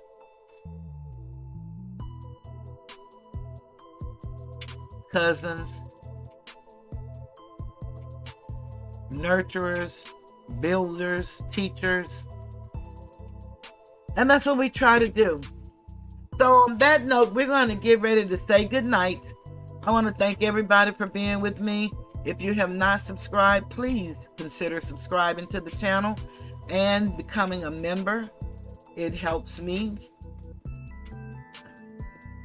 I hear a lot of them say it just costs you 10 cents a day, but coffee doesn't cost 10 cents a day. Some people say for the price of coffee, but I don't know no coffee that costs no 10 cents no day. So all I can say is, if you ever get an opportunity, consider becoming a member. You can always hit the Cash App or the Super Chat. I'd greatly appreciate it. And if you can't hit either one of those, just keep showing up, and I appreciate that. I would really like if you would leave a comment. If you don't want to talk into the chat, you can just leave an emoji. When we do interact, it shows YouTube that we have some interaction and people are interested, and they will help push us out a little. My videos are mainly, I'm looking at it's being found by people just Googling, and mainly they're Googling, it looks like Toothless Tiger, so that's a good thing that my name is out there. Have a beautiful night to you too, Moonchild Pink. But I want everybody to have a beautiful night. I'm going to go to bed. Sometimes when I get off the show, I'll be so tired and sleepy.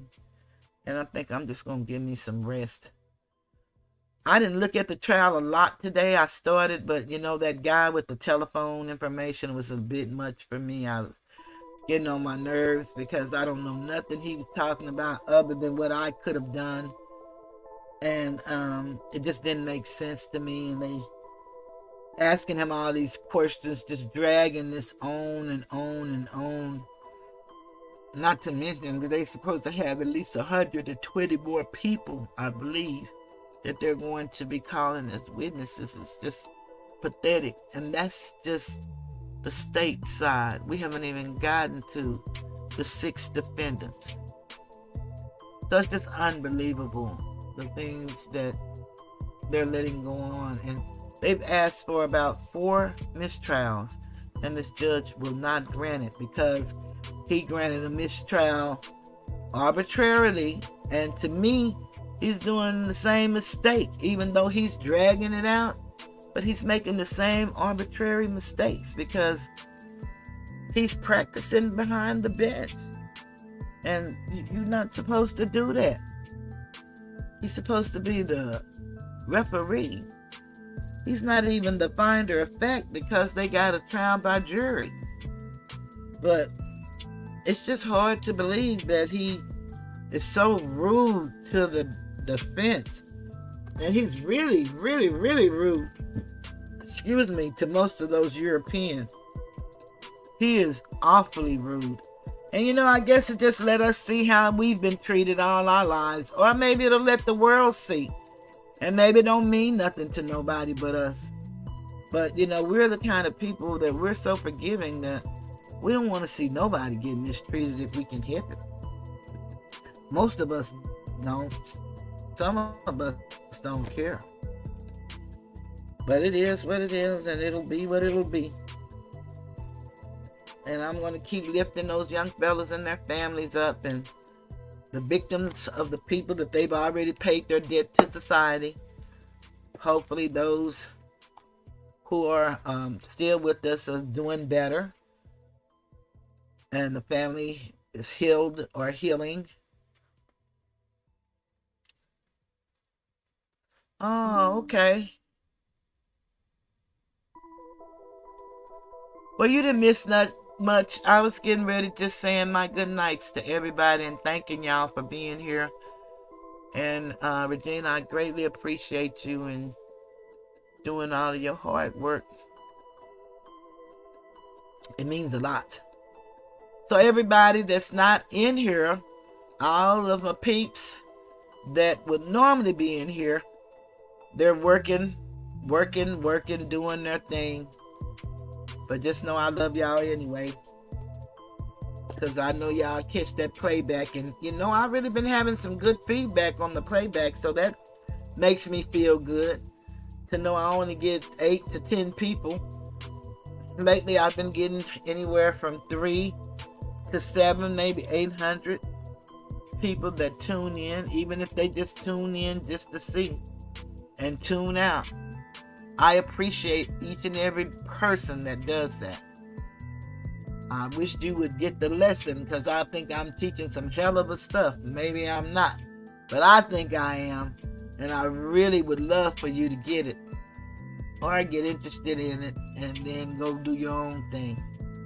And always remember, if you've lived life, then you too can have a YouTube channel. We all have one. All it's about is just getting on here and talking. And I know I've been doing, normally I'm on camera a lot, but when I do the reading or if I do the videos, then I try to stay off camera, because then I get to smoke, and I quit smoking on camera. Because they said YouTube is going more commercial, but I don't know what that means. But I just thought that I would be accommodating and try not to smoke on camera, since they stopped us from smoking everywhere in the world, almost. But that's a personal thing. I want to say good night to everybody. And again, if you forgot, hit the like button for me. I greatly appreciate it. And until we meet again, which shall be Sunday if we're all here, I'm leaving the tiger's den. And of course, I'm going to leave with my little children.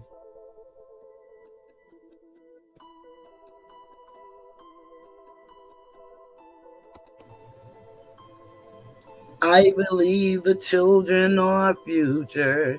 Teach them well and let them lead the way. Show them all the beauty they possess inside. Give them a sense of pride to make it easier. Let the children's laughter remind us who we used to be. Everybody's searching for a hero. People need someone to look up to.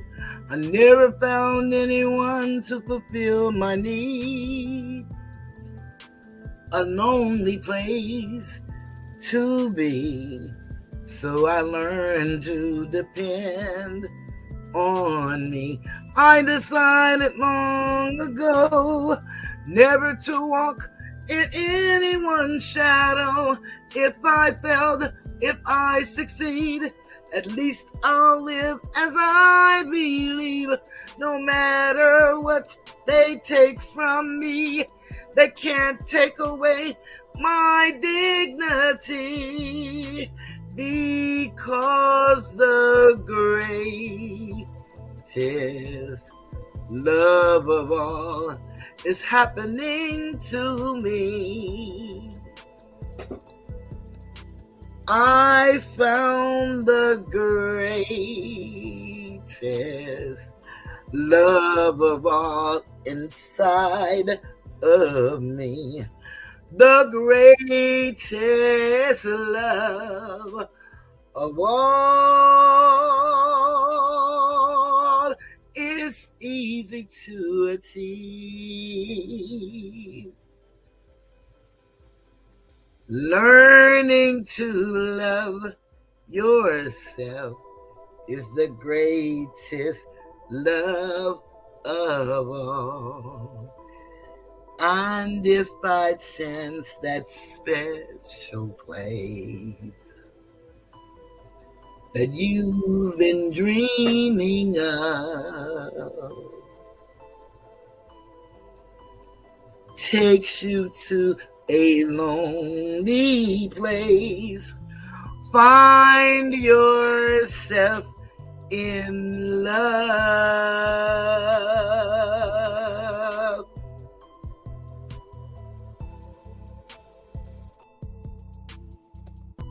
No weapon formed against me shall prosper. It won't work. No weapon formed against me shall prosper. It won't work. You see, Cheryl will do what she said she will do. She will stand by her word and see it through. No weapon formed against me shall prosper. It won't work. There just ain't one weapon, no. You see, I'm the weapon, and I do what I say I'm going to do.